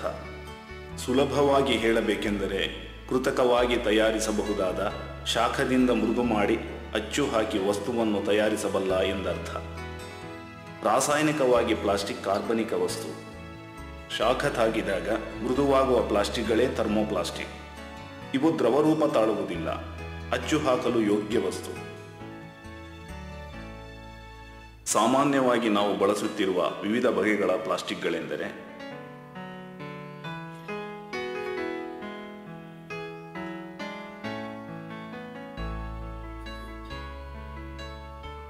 ಮುಖ್ಯವಾಗಿ ಈಗ ಸುದ್ದಿಯಲ್ಲಿರುವ ಪ್ಲಾಸ್ಟಿಕ್ ಎಂದರೆ ಪಾಲಿಥೀನ್ ಚೀಲ. ಇದು ಲೋ ಡೆನ್ಸಿಟಿ ಪಾಲಿಥೀನ್. ಹೆಚ್ಚು ನಾವು ಬಳಸುತ್ತಿರುವ ಪ್ಲಾಸ್ಟಿಕ್ಗಳ ತ್ಯಾಜ್ಯ ಹೆಚ್ಚು ಪಾಲಿಚೀಲಗಳನ್ನು ತಯಾರಿಸಲು ಕಚ್ಚಾ ವಸ್ತುವಾಗುತ್ತಿದೆ ಎಂಬುದು ಗಮನಾರ್ಹ. ಪ್ಲಾಸ್ಟಿಕ್ ಚೀಲ ತಯಾರಿಕೆಯಲ್ಲಿ ಹರಳು ರೂಪದಲ್ಲಿರುವ ಕಚ್ಚಾ ಪದಾರ್ಥವನ್ನು ಯಂತ್ರಕ್ಕೆ ಹಾಕಲಾಗುವುದು. ಶಾಖ ಮತ್ತು ಒತ್ತಡದ ಮೂಲಕ ಬೇಕಾದ ರೀತಿಯಲ್ಲಿ ಪ್ಲಾಸ್ಟಿಕ್ ಆಕಾರ ಹೊಂದುವುದು. ನಂತರ ಅವಶ್ಯಕತೆಗೆ ತಕ್ಕಂತೆ ಕತ್ತರಿಸಿ ಚೀಲಗಳನ್ನು ತಯಾರು ಮಾಡಲಾಗುವುದು. ಪುನಶ್ಚೀಕರಣಗೊಂಡ ಅತಿ ತೆಳುವಾದ ಪ್ಲಾಸ್ಟಿಕ್ ಅನ್ನು ಈಗ ನಿರಂತರ ಬಳಸುತ್ತಿರುವುದನ್ನು ನೋಡುತ್ತಿದ್ದೇವೆ.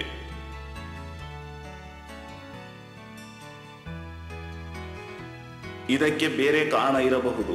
ಕೊಂಡೊಯ್ಯಲು ಸುಲಭ ಮತ್ತು ಅಗ್ಗ. ದುರದೃಷ್ಟವೆಂದರೆ ಪ್ಲಾಸ್ಟಿಕ್ ವಿಘಟಿತ ಹೊಂದುವುದಿಲ್ಲ. ಮಣ್ಣಿನಲ್ಲಿ ಹಲವು ಕಾಲದಿಂದ ಸೇರಿದ ಪ್ಲಾಸ್ಟಿಕ್ ಬಹಳ ಕಾಲ ಕೊಳೆಯದೆ ಹಾಗೆಯೇ ಉಳಿಯುವುದು.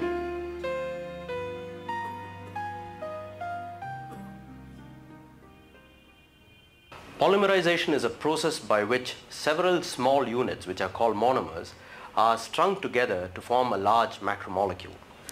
This process of polymerization is usually initiated by an active species that activates the monomer, and the activated monomer subsequently can react with several of these small monomer units to form a large macromolecule.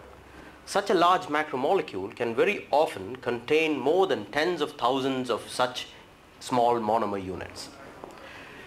The largely consumed commodity polymer, polyethylene, is one such example of a polymer which is formed by this chain polymerization process.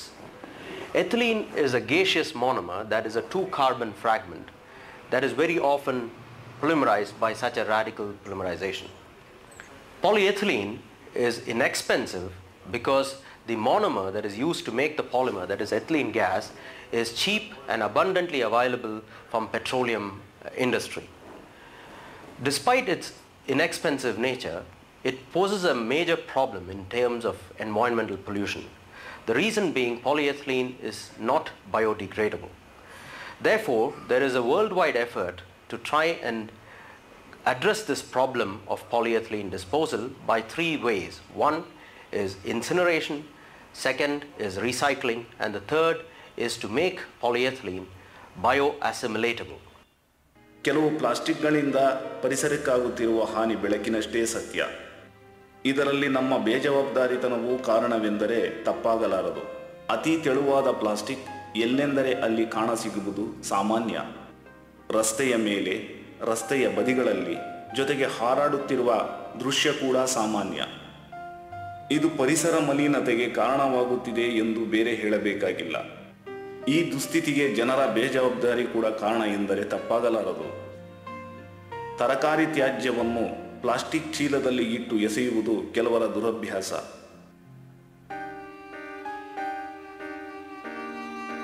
ಮೆಲಕು ಹಾಕುವ ಪ್ರಾಣಿಗಳು ಅವಸರದಲ್ಲಿ ಆಹಾರವನ್ನು ನುಂಗುತ್ತವೆ. ನುಂಗಿದ ಆಹಾರವನ್ನು ಪುನಃ ಬಾಯಿಯಲ್ಲಿ ತಂದು ಜಗಿದು ತಿನ್ನಲು ಅನುಕೂಲವಾಗುವಂತೆ ಈ ಪ್ರಾಣಿಗಳ ಜಠರ ರಚನೆಯಾಗಿದೆ. ಈ ಜಠರದ ಚೀಲವು ರುಮೆನ್, ರೆಟಿಕ್ಯುಲಮ್, ಒಮೆಸಮ್ ಮತ್ತು ಅಬೋಮೆಸಮ್ ಈ 4 ಕೋಣೆಗಳಿಂದ ಕೂಡಿದೆ. ಆಹಾರದೊಂದಿಗೆ ಸೇರಿದ ಪ್ಲಾಸ್ಟಿಕ್ ರೆಟಿಕ್ಯುಲಮ್ ಕೋಣೆಯಲ್ಲಿ ಸಿಲುಕುತ್ತವೆ. ಪರಿಣಾಮವಾಗಿ ಜಾನುವಾರುಗಳು ಸಾವನ್ನಪ್ಪುತ್ತವೆ. ಕೆಲವರು ಬೇಡದ ಪದಾರ್ಥವನ್ನು ಪ್ಲಾಸ್ಟಿಕ್ ಚೀಲದಲ್ಲಿ ಇಟ್ಟು ಶೌಚಗೃಹದಲ್ಲಿ ಎಸೆಯುವ ಘಟನೆಗಳು ಉಂಟು. ನೀರನ್ನು ವೇಗವಾಗಿ ಬಿಟ್ಟರೆ ಅಲ್ಲಿಂದ ಅದು ಹೋಗಬಹುದು. ಆದರೆ ಮತ್ತೆಲ್ಲೋ ಪೈಪಿನಲ್ಲಿ ಸಿಲುಕಿ ಕೆಟ್ಟ ಪರಿಸರ ನಿರ್ಮಾಣವಾಗಿರುವುದು ಹೊಸತೇನಲ್ಲ. ಹಗುರವಾದ ಪಾಲಿಚೀಲಗಳು ಗಾಳಿಯಲ್ಲಿ ಹಾರಿ ಮೋರಿಯಲ್ಲಿ ಸಿಲುಕುತ್ತವೆ. ಪಾಲಿಚೀಲಗಳು ರಂಧ್ರರಹಿತವಾದ್ದರಿಂದ ನೀರು ಮತ್ತು ಗಾಳಿಯನ್ನು ಸುಲಭವಾಗಿ ಹೋಗಲು ಬಿಡುವುದಿಲ್ಲ. ನಿಂತ ನೀರಿನಲ್ಲಿ ಊದಿಕೊಂಡು ಪುಷ್ಪದಾರದಂತೆ ಕಾಣುವ ಈ ಚೀಲಗಳು ಸೊಳ್ಳೆಗಳು ಮೊಟ್ಟೆ ಇಡಲು ಸೂಕ್ತ ಸ್ಥಳವನ್ನು ಒದಗಿಸುತ್ತವೆ. ತಿಳಿದೋ ತಿಳಿಯದೆಯೋ ಕೆಲವರು ಬಿಸಿ ಆಹಾರ ಪದಾರ್ಥವನ್ನು ಬಣ್ಣ ಬಣ್ಣದ ಪಾಲಿಥೀನ್ ಚೀಲದಲ್ಲಿ ಕೊಡುವರು.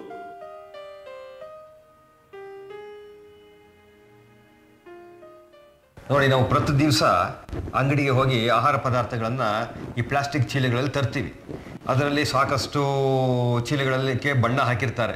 ಉದಾಹರಣೆಗೆ ಬಣ್ಣ ಹಾಕಿದ ಚೀಲಗಳು ಅಂದಾಗ ನಮಗೆ ಈ ಬೆಳ್ಳಿಗೆ ಕಾಣಿಸ್ತಕ್ಕಂಥ ಈ ಪ್ಲಾಸ್ಟಿಕ್ ಚೀಲ ಇದೆ.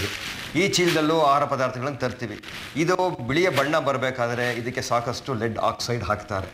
ಇದರಲ್ಲಿ ಶೇಖರಣೆ ಮಾಡಿರ್ತಕ್ಕಂಥ ಇಟ್ಟಂಥ ಆಹಾರ ಪದಾರ್ಥಗಳಿಗೆ ಆ ಲೆಡ್ ಆಕ್ಸೈಡ್ ಹೋಗಿ ನಿಧಾನವಾಗಿ ಸೇರುತ್ತೆ. ಅದು ನಮ್ಮ ದೇಹಕ್ಕೆ ಸಾಕಷ್ಟು ಹಾನಿ ಉಂಟಾಗುತ್ತೆ ಅದರಿಂದ. ಮತ್ತು ಈ ಹಸಿರು ಅಥವಾ ಹಸಿರು ಬಣ್ಣದ ಪ್ಲಾಸ್ಟಿಕ್ ಚೀಲಗಳನ್ನು ತೆಗೆದುಕೊಂಡಾಗ ಇದರಲ್ಲಿ ಈ ಬಣ್ಣ ಬರೋದಕ್ಕೆ ಈ ನಿಕಲ್ ಮತ್ತು ಕ್ಯಾಡ್ಮಿಯಂ ಈ ಲವಣಗಳನ್ನು ಉಪಯೋಗಿಸ್ತಾರೆ. ಅದರಿಂದ ನಮ್ಮ ದೇಹಕ್ಕೂ ಹಾನಿ ಉಂಟಾಗುತ್ತೆ. ಈ ಹಳದಿ ಬಣ್ಣದ ಪ್ಲಾಸ್ಟಿಕ್ ಚೀಲಗಳಲ್ಲಿ ಮತ್ತೆ ಈ ಲೆಡ್ ಕ್ರೋಮೇಟ್ ಅನ್ನುವ ಒಂದು ಲವಣವನ್ನು ಹಾಕಿ ಈ ಬಣ್ಣ ಬರೆಸ್ತಾರೆ. ಅದರಿಂದ ನಮ್ಮ ದೇಹಕ್ಕೆ ಸಾಕಷ್ಟು ಹಾನಿ ಉಂಟಾಗಿ ಆಗುತ್ತೆ.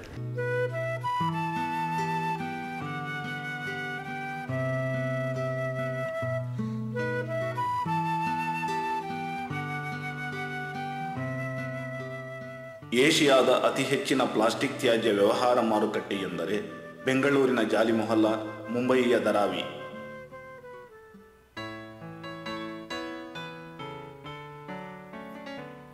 ಇಲ್ಲಿ ದಿನಕ್ಕೆ 1000 ಟನ್ನಿಗಿಂತ ಹೆಚ್ಚು ಪ್ಲಾಸ್ಟಿಕ್ ತ್ಯಾಜ್ಯ ವ್ಯವಹಾರ ನಡೆಯುತ್ತಿದೆ ಎಂದರೆ ಆಶ್ಚರ್ಯವಾಗಬಹುದು.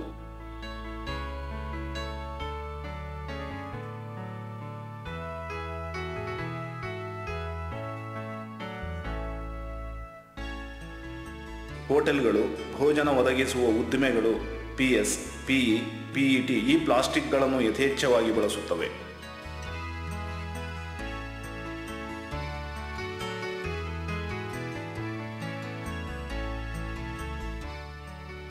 ಸಾಂಪ್ರದಾಯಿಕವಾಗಿ ರೂಢಿಯಲ್ಲಿದ್ದ ಗಾಜಿನ ಬಾಟಲ್ ಸ್ಥಾನವನ್ನು PET ಬಾಟಲ್ಗಳು ಆಕ್ರಮಿಸಿಕೊಂಡಿವೆ. ಕೇಂದ್ರ ಮಾಲಿನ್ಯ ನಿಯಂತ್ರಣ ಮಂಡಳಿ ವರದಿ ಪ್ರಕಾರ ಪ್ಯಾಸೆಂಜರ್ ಏರ್ಲೈನ್ ಪ್ರತಿ ಟ್ರಿಪ್ಪಿಗೆ 5 ರಿಂದ 10 kgಯಷ್ಟು ಪ್ಲಾಸ್ಟಿಕ್ ತ್ಯಾಜ್ಯ ಉತ್ಪತ್ತಿ ಮಾಡುತ್ತವೆ. ಆರೋಗ್ಯ ಸಂಸ್ಥೆಗಳಲ್ಲಿ ಬಳಸುವ ವೈದ್ಯಕೀಯ ಉಪಕರಣಗಳಲ್ಲಿ 10 ರಿಂದ 15% ಪ್ಲಾಸ್ಟಿಕ್ನಿಂದ ತಯಾರಾದದ್ದು. ಈ ಪ್ಲಾಸ್ಟಿಕ್ ಉಪಕರಣಗಳಲ್ಲಿ ಡಿಸ್ಪೋಸಬಲ್ ಸಿರಂಜ್, ಗ್ಲೂಕೋಸ್ ಬಾಟಲ್, ರಕ್ತ ಮತ್ತು ಯೂರೋ ಚೀಲ, ಇಂಟ್ರಾವೆನಸ್ ಟ್ಯೂಬ್ಸ್, ಕ್ಯಾಥೆಟರ್ಸ್, ಸರ್ಜಿಕಲ್ ಗ್ಲೋವ್ಸ್ ಮುಂತಾದವಿರುತ್ತವೆ. ಇವುಗಳನ್ನು ಕೇವಲ ಒಂದು ಬಾರಿ ಮಾತ್ರ ಉಪಯೋಗಕ್ಕೆ ಬರುವಂತೆ ತಯಾರಿಸಲಾಗಿರುತ್ತದೆ. ಪತ್ರಿಕೆಗಳು ವರದಿ ಮಾಡುವಂತೆ ಕೆಲವು ಕಡೆ ಈ ಉಪಕರಣಗಳು ಪ್ಯಾಕ್ ಆಗಿ ಮರುಬಳಕೆಗೆ ಬರುತ್ತಿವೆ ಎಂಬುದು ಶೋಚನೀಯ. ವೈದ್ಯಕೀಯ ತ್ಯಾಜ್ಯ ನಿರ್ವಹಣೆ ಅತಿ ಮುಖ್ಯ. ವೈದ್ಯಕೀಯ ತ್ಯಾಜ್ಯ ನಿರ್ವಹಣೆಯ ಬಗ್ಗೆ ವೈದ್ಯರಿಗೆ, ಆರೋಗ್ಯ ಕಾರ್ಯಕರ್ತರಿಗೆ ರಾಮಯ್ಯ ಮೆಡಿಕಲ್ ಕಾಲೇಜಿನಲ್ಲಿ ತರಬೇತಿ ನೀಡಲಾಗುತ್ತಿದೆ. We'll look at what's happening in a labor ward and a maternity ward. There. Okay, what else did you see as waste? Placenta. Segregation is important because one, yes, it reduces the total quantum of waste. Then it will reduce the hazard because of infectious waste and other types of waste.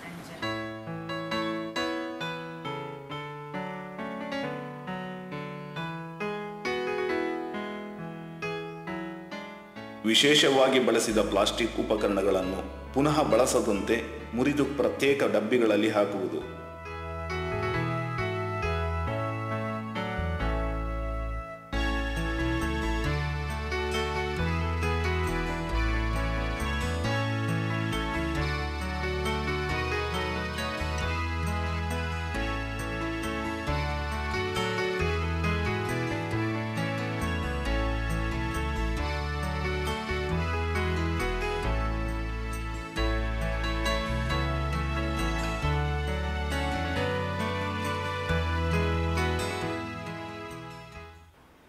ಈ ಪ್ಲಾಸ್ಟಿಕ್ನ ವಿಲೇವಾರಿ ಒಂದು ದೊಡ್ಡ challenge ಅಂತಲೇ ಕರಿಬೋದು. ಯಾಕಪ್ಪ ಅಂದರೆ ನಾವು ಈ ಪ್ಲಾಸ್ಟಿಕ್ನ ಪ್ರತ್ಯೇಕವಾಗಿ ಶೇಖರಣೆ ಮಾಡಬೇಕು.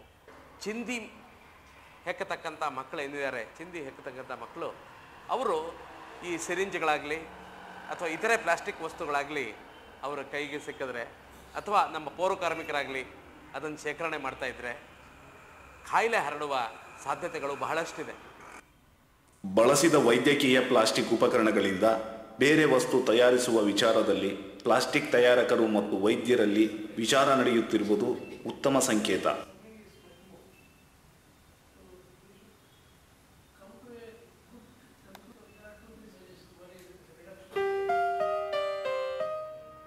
ಭಾರತದ ಉದ್ದಗಲಕ್ಕೂ ರೈಲ್ವೆ ಹಳಿಗಳ ಮೇಲೆ ಕಾಣಸಿಗುವುದು ಬಳಸಿ ಬಿಸಾಡಿದ ಪ್ಲಾಸ್ಟಿಕ್ ಪದಾರ್ಥಗಳ ರಾಶಿ. PET mineral water bottle, low density polythene ಚೀಲ, ಪ್ಲಾಸ್ಟಿಕ್ ಲೋಟ, ಪ್ಯಾಕೇಜಿಂಗ್ ಕವರುಗಳು ಇತ್ಯಾದಿ.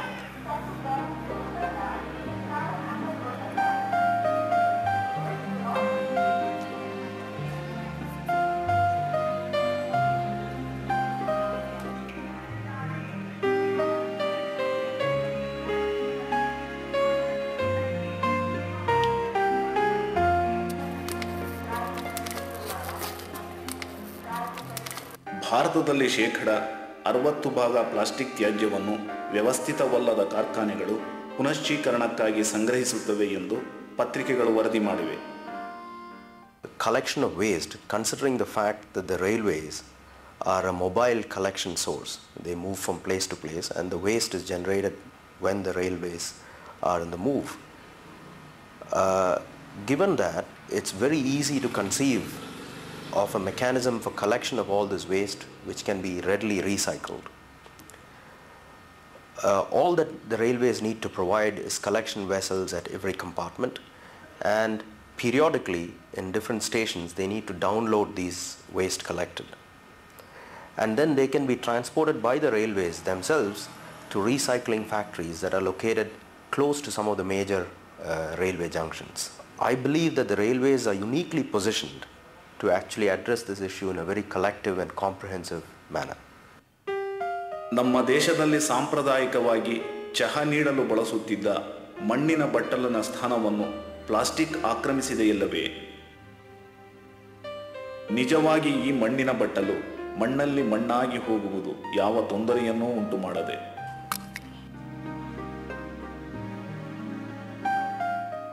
ಪಾಲಿಥೀನ್ ಚೀಲಗಳು ಆಗಾಗ್ಗೆ ಸುದ್ದಿಯಲ್ಲಿರುವುದು ತಿಳಿದ ವಿಷಯ. ದುರದೃಷ್ಟವೆಂದರೆ ಬಳಸಿ ಬಿಸಾಡಿದ ಈ ತೆಳು ಚೀಲಗಳು ಎಲ್ಲೆಂದರೆ ಅಲ್ಲಿ ಕಾಣಸಿಗುತ್ತವೆ. ಚಿಂದಿ ಆರಿಸುವವರಿಗೆ ಬೆಲೆ ಸಿಗದ ಕಾರಣ ಅದನ್ನು ಹೆಕ್ಕಿ ತೆಗೆಯುವುದಿಲ್ಲ.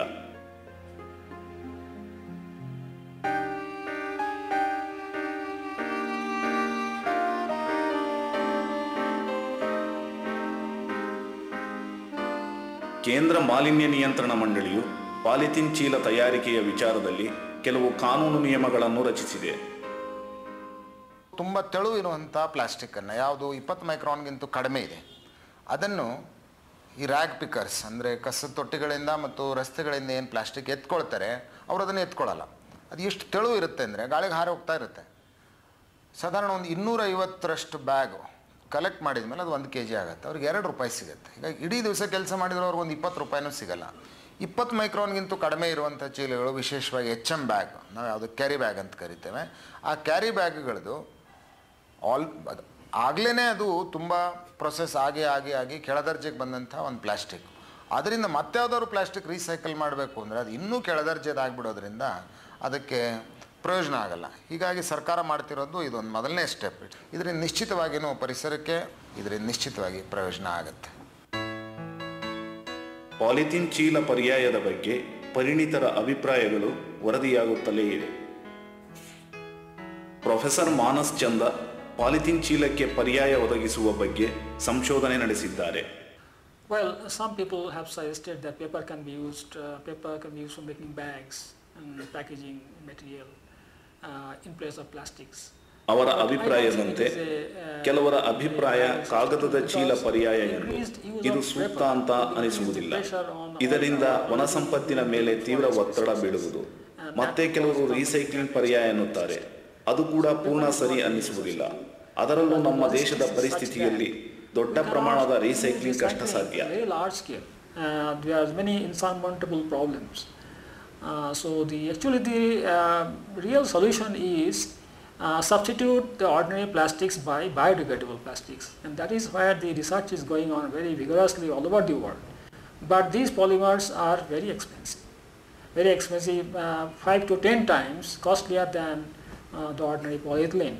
So even in foreign countries, these polymers not being used for packaging, except in some special cases like for making cosmetic bottles and the shampoo bottles, etc. Otherwise, for packaging, nobody uses these polymers. So actually, I feel that the approach should be to use the polyethylene, continue to use polyethylene, but blend it with some natural biodegradable polymer like starch. Starch is very cheap and available in abundance. So by using starch with the polymer, we can make the plastic biodisintegratable, and that will, I think, solve the packaging problem. But there is some difficulties in that also, because if you add starch to polyethylene, for example, the mechanical properties are affected significantly. Properties deteriorate very significantly. For example, if you use the starch content is less than 30%, that polymer will not be biodisingratable. So to make the plastic biodegradable, we have to use more than 30% starch in the plastic, and as a result the properties become very poor. And that is why we are actually doing our research. We are trying to develop some additives, some compatibilizers, which will prevent this deterioration of properties. Our aim is to add as much starch as possible to the polyethylene without significantly reducing its mechanical properties. Professor Manas Chander ಅವರ ಸಂಶೋಧನೆಯಂತೆ starch ಮತ್ತು polythene ಮಿಶ್ರಣದಿಂದ ತಯಾರಾದ ಚೀಲ. ಎರಡನೇ ಹಂತದಲ್ಲಿ starch ಅನ್ನು fungi ಅಥವಾ bacteria ತಿಂದು ಮುಗಿಸುವುದು. Starch ಇಲ್ಲದ ರಂಧ್ರ ಸಹಿತ ಪಾಲಿಮರ್. ಈ ಹಂತದಲ್ಲಿ photo degradation, chemical degradation, mechanical degradation ಈ ಕ್ರಿಯೆಗೆ ಒಳಗಾಗುವುದು. ಈ ಎಲ್ಲ ಅವಸ್ಥೆಗೆ ಒಳಗಾದ ಪ್ಲಾಸ್ಟಿಕ್ ಅತಿ ಸಣ್ಣ ಸಣ್ಣ ಚೂರುಗಳಾಗುವುದು.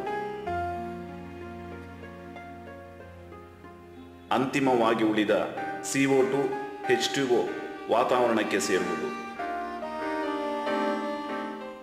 This is a Minimax system of molding and testing machines. So here is the polyethylene. This is low density polyethylene. This is starch. This is a special compatibilizer. First you will add polyethylene.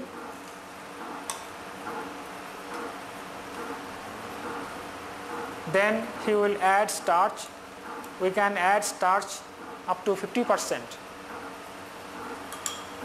Then he will add a 2 to 5% compatibilizer.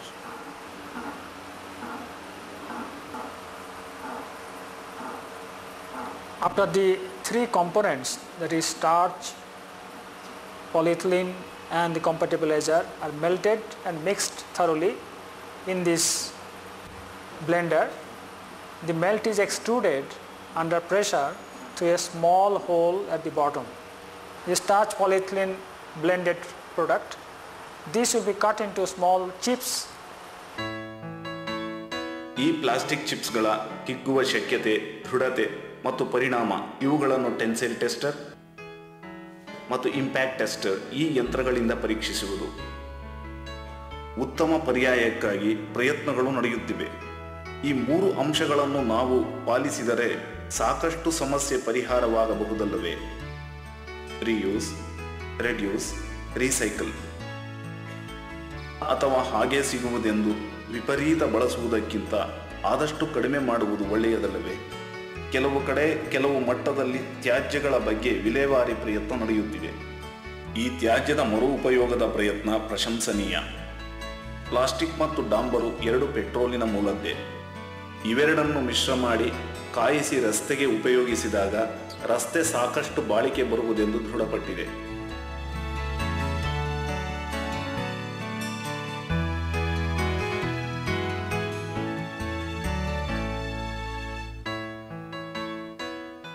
ಬಿಸಾಡಿದ polythene ಚೀಲವನ್ನು ಶುಚಿಗೊಳಿಸಿ ಅದರಿಂದ ಚಾಪೆ ಮುಂತಾದವನ್ನು ನೇಯುವುದು. ಈ ಕಾರ್ಯವನ್ನು deed ಸಂಸ್ಥೆ ಮಾಡುತ್ತಿದೆ. ಕೆಲವು ಕಡೆ ಕೆಲವು ಪ್ರಯತ್ನಗಳು ನಡೆಯುತ್ತಿವೆಯಾದರೂ ಮೂಲದಲ್ಲೇ ಸರಿಪಡಿಸಿದರೆ ಸಾಕಷ್ಟು ಸಮಸ್ಯೆ ನೀಗುವುದಲ್ಲವೇ? ಆದರೆ ನಾವು ಪರಿಸರದ ಪ್ರಜ್ಞೆಯೇ ಇಲ್ಲದೆ ಬೆಟ್ಟದಷ್ಟು ತ್ಯಾಜ್ಯವನ್ನು ಸೃಷ್ಟಿಸುತ್ತಿದ್ದೇವೆ.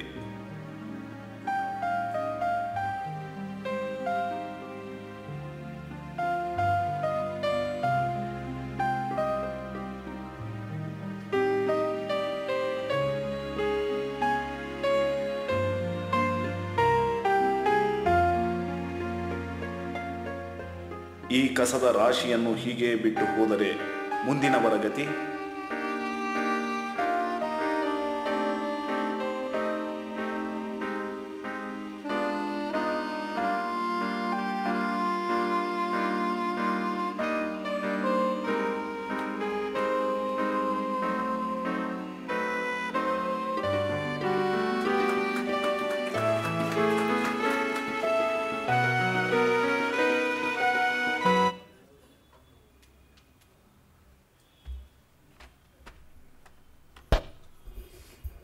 ಆರಂಭದಲ್ಲಿ ಹೇಳಿದ ಹಾಗೆ ನಮ್ಮೊಡನೆ ಇರುವ ಶಕುಂತಲಾ ಅಯ್ಯರ್ ಅವರು ಈ ವಿಷಯಕ್ಕೆ ಸಂಬಂಧಪಟ್ಟ ಹಾಗೆ ಸ್ವಯಂ ಸೇವಾ ಸಂಸ್ಥೆಗಳ ಜೊತೆಯಲ್ಲಿ ಕೆಲಸ ಮಾಡ್ತಾ ಇದ್ದಾರೆ.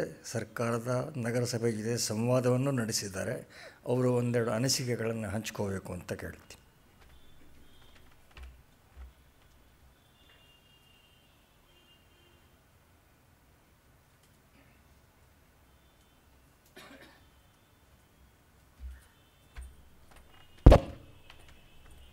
ನಮಸ್ಕಾರ.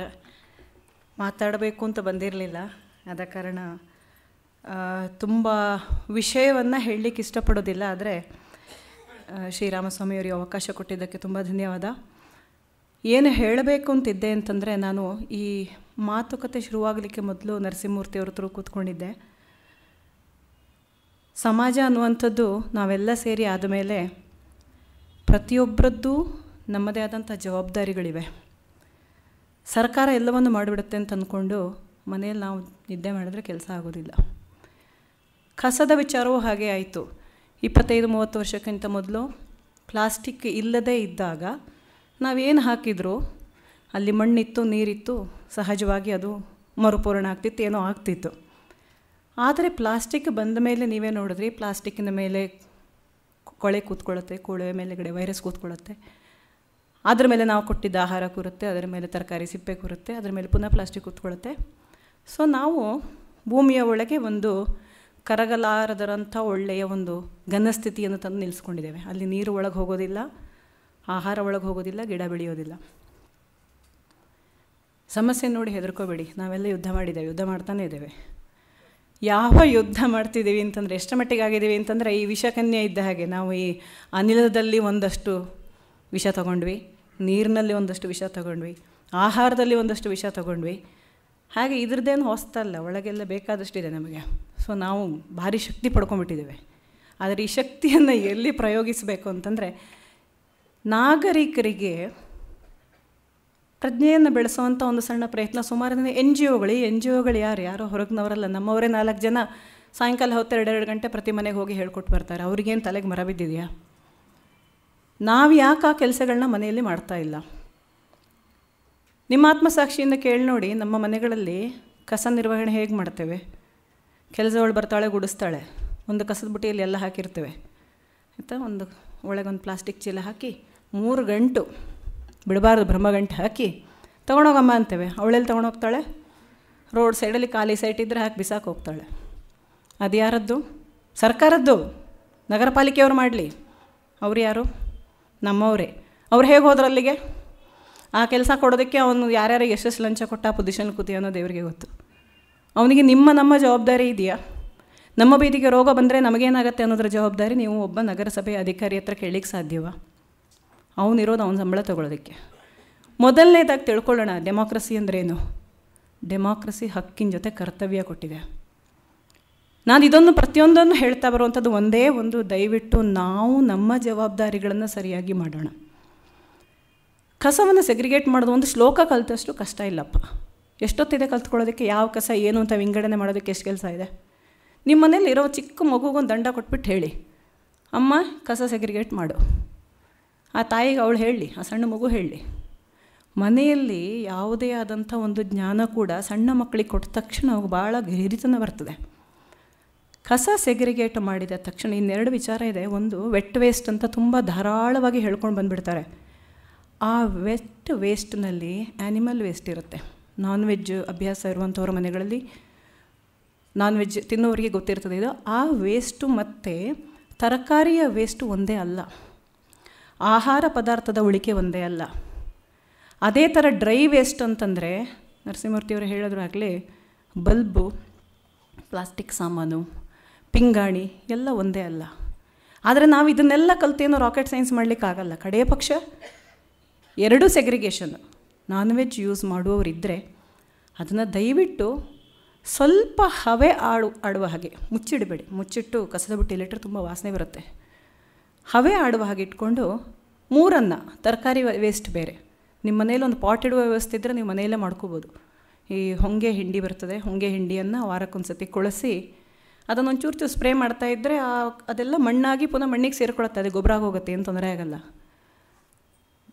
ಆ್ಯನಿಮಲ್ ವೇಸ್ಟ್ ಅಂದರೆ ಮೂಳೆ ಈ ಥರದ ಪದಾರ್ಥಗಳು, ಮತ್ತು ಸಾಲಿಡ್ ವೇಸ್ಟನ್ನು ನೀವು ಕೊಡಬೇಕಾದ್ರೆ ಡ್ರೈ ಆಗಿ ಕೊಡಬೇಕು. ನಮ್ಮ ಮನೆಗಳಲ್ಲಿ ಪ್ಲಾಸ್ಟಿಕ್ ಕವರಲ್ಲಿ ಹಾಲು ತೊಗೊಂಬರ್ತೀವಿ, ಮೊಸರು ತೊಗೊಂಬರ್ತೀವಿ. ಬಗ್ಸಿದ ಮೇಲೆ ಏನು ಮಾಡ್ತೀವಿ? ಒಳಗೆ ಅದು ಹೇಗಿರುತ್ತೋ ಹಾಗೆ ತೊಗೊಂಡು ಕಸದ ಬುಟ್ಟಿಗೆ ಹಾಕ್ತೀವಿ. ಅದು ವೆಟ್ಟ ಡ್ರೈಯೋ? ಏನು ಹೇಳಿ ಅದು ಪ್ಲಾಸ್ಟಿಕ್ಕು ಸರಿ. ಪ್ಲಾಸ್ಟಿಕ್ ವಾಸನೆ ಬರಲ್ವಾ? ನಮ್ಮ ಮನಸ್ಸಿಗೆ ಅನ್ಸುತ್ತೆ ಅದು ವಾಸನೆ ಬರುತ್ತೆ, ಅದನ್ನ ಯಾರೊಬ್ಬ ತೊಗೊಂಡು ಹೋಗಬೇಕು. ರೋಡ್ ಸೈಡಲ್ಲಿ ರ್ಯಾಕ್ ಪಿಕರ್ಸ್ ನೋಡ್ತೇವೆ, ಒಂದು ಪ್ಲಾಸ್ಟಿಕ್ ಕವರ್ ತೊಗೊಂಡು ಹೋಗ್ತಾನೆ, ಇಲ್ಲ ಮನೆ ಕೆಲಸಗಳು ತೊಗೊಂಡು ಹೋಗ್ತಾರೆ. ನಮ್ಮ ಹಾಗೆ ಅಲ್ವಾ ಅವರು ಮನುಷ್ಯರು?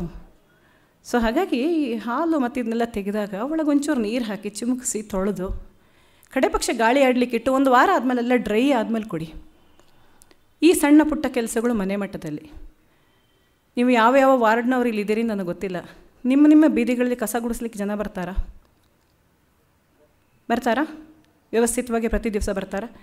ಬರದೇ ಇರುವಂಥ ಸಿಚುವೇಶನ್ ಇದೆಯಾ? ಕಸ ತಗೊಂಡು ಹೋಗದೇ ಇರುವಂಥ ಸಿಚುವೇಶನ್ ಇದೆಯಾ? ಆವಾಗ ನೀವು ಯಾರು ಕಾಲರ್ ಹಿಡಿದಿದ್ದೀರಿ? ಕಾರ್ಪೊರೇಟರ್ ಕಾಲರ್ ಹಿಡಿದ್ರಾ? ಹೆಲ್ತ್ ಇನ್ಸ್ಪೆಕ್ಟರ್ ಕಾಲರ್ ಹಿಡಿದ್ರಾ? ಯಾರ BBMP ಅಧಿಕಾರಿನ ಹಿಡಿದು ನೋಡಿದ್ರಾ? ನನಗನ್ಸಲ್ಲ. ಏನಾಗುತ್ತೆ ಅಂತಂದರೆ ಯಾರು ಮಾಡಲಿ ಅಂತ. ಈಗ ಎಷ್ಟು ಮಟ್ಟಿಗೆ ಬೇಜವಾಬ್ದಾರಿ ಇದೆ ಅಂತಂದರೆ, ನಮ್ಮ ಬೀದಿಯಲ್ಲಿ, ನಾನು ಜಯನಗರದಲ್ಲಿರೋಳು, ಮಹಾನ್ ಜಯನಗರ. ಆದರೆ ಬೀದಿಯಲ್ಲಿ ಪವರ್ ಸಪ್ಲೈ ಹೋದರೆ 1 ಗಂಟೆ ಆದರೂ ಯಾರಿಗೂ ಫೋನ್ ಮಾಡಿರಲ್ಲ. ಅವ್ನು ಮಾಡಲಿ ಅಂತ. ಸಹಾಯವಾಣಿ ನಂಬರ್ ಇಲ್ಲ ನಮಗೆ. ಒಂದು ಸತಿ ಇಲ್ಲ, ಮರುಸತಿ ಇರೋದಿಲ್ವಾ? ಇದನ್ನೆಲ್ಲ ಯಾರು NGO ಬಂದು ಮನೇಲಿ ಹೇಳ್ಕೊಡ್ಬೇಕು ನಿಮಗೆ, ಪೋಸ್ಟರ್ ಕೊಟ್ಬಿಟ್ಟು. ಇದು ಮಾಡೋಕ್ಕಾಗಲ್ಲ. ಏನು ಸಮಸ್ಯೆಗೆ ಸೊಲ್ಯೂಷನ್ ಅಂತಂದರೆ ಹೋರಾಡಿ ಅಂತ ನಾನು ಹೇಳಲ್ಲ. ನಾನು ಯಾವ ವ್ಯವಸ್ಥೆ ವಿರುದ್ಧ ಹೋರಾಡಿ ಅಂತ ಹೇಳೋದು. ಯಾಕೆ ಅಷ್ಟೆಲ್ಲ ಶಕ್ತಿ ಖರ್ಚು ಮಾಡ್ತೀರಿ? ಎದ್ದು ಹೋಗಿ ಅಷ್ಟೇ, ಎದ್ದು ಹೊರಗೆ ಹೋಗಿ. ಕಸ ಬಿದ್ದಿದೆಯಾ? ಇದು ಯಾರದ್ದಪ್ಪ? ಖಾಲಿ ಸೈಟ್ ಅವಂದು, ನನಗೆ ಯಾಕೆ? ಹಾಕ್ಕೊಳ್ಳಿ, ಏನಾರು ಮಾಡ್ಕೊಳ್ಳಿ. ಮನೆಯಿಂದ ಡೆಬ್ರೀಸು, ಈ ಕಮೋಡುಗಳು ಒಡೆದಿರ್ತವೆ, ತೊಗೊಂಡೋಗಿ ಯಾವುದೋ ಸೈಟಿಗೆ ಹಾಕ್ತಾರೆ. ಹೇಳೋರಿಲ್ಲ. 5 ವರ್ಷಕ್ಕೆ ಬರೋ ಚುನಾವಣೆ, ಅಥವಾ 3 ವರ್ಷಕ್ಕೆ ಬರೋ ಚುನಾವಣೆ, ಅಥವಾ 2 ವರ್ಷಕ್ಕೆ ಬರುವಂಥ ನಗರಸಭೆ ಚುನಾವಣೆ, ಇದಕ್ಕೆ ಒಂದು ಓಟ್ ಹಾಕಿದ ತಕ್ಷಣ ನಮ್ಮ ಜವಾಬ್ದಾರಿ ಮುಗಿಯೋದಿಲ್ಲ. ಅಧಿಕಾರಿಗಳ ಸಂಪರ್ಕ ಇಟ್ಕೊಳ್ಳಿ. ನಿಮ್ಮ ಇಲಾಖೆಯ ಕಾರ್ಪೊರೇಟ್ರು, ನಿಮ್ಮ ಹೆಲ್ತ್ ಇನ್ಸ್ಪೆಕ್ಟರು.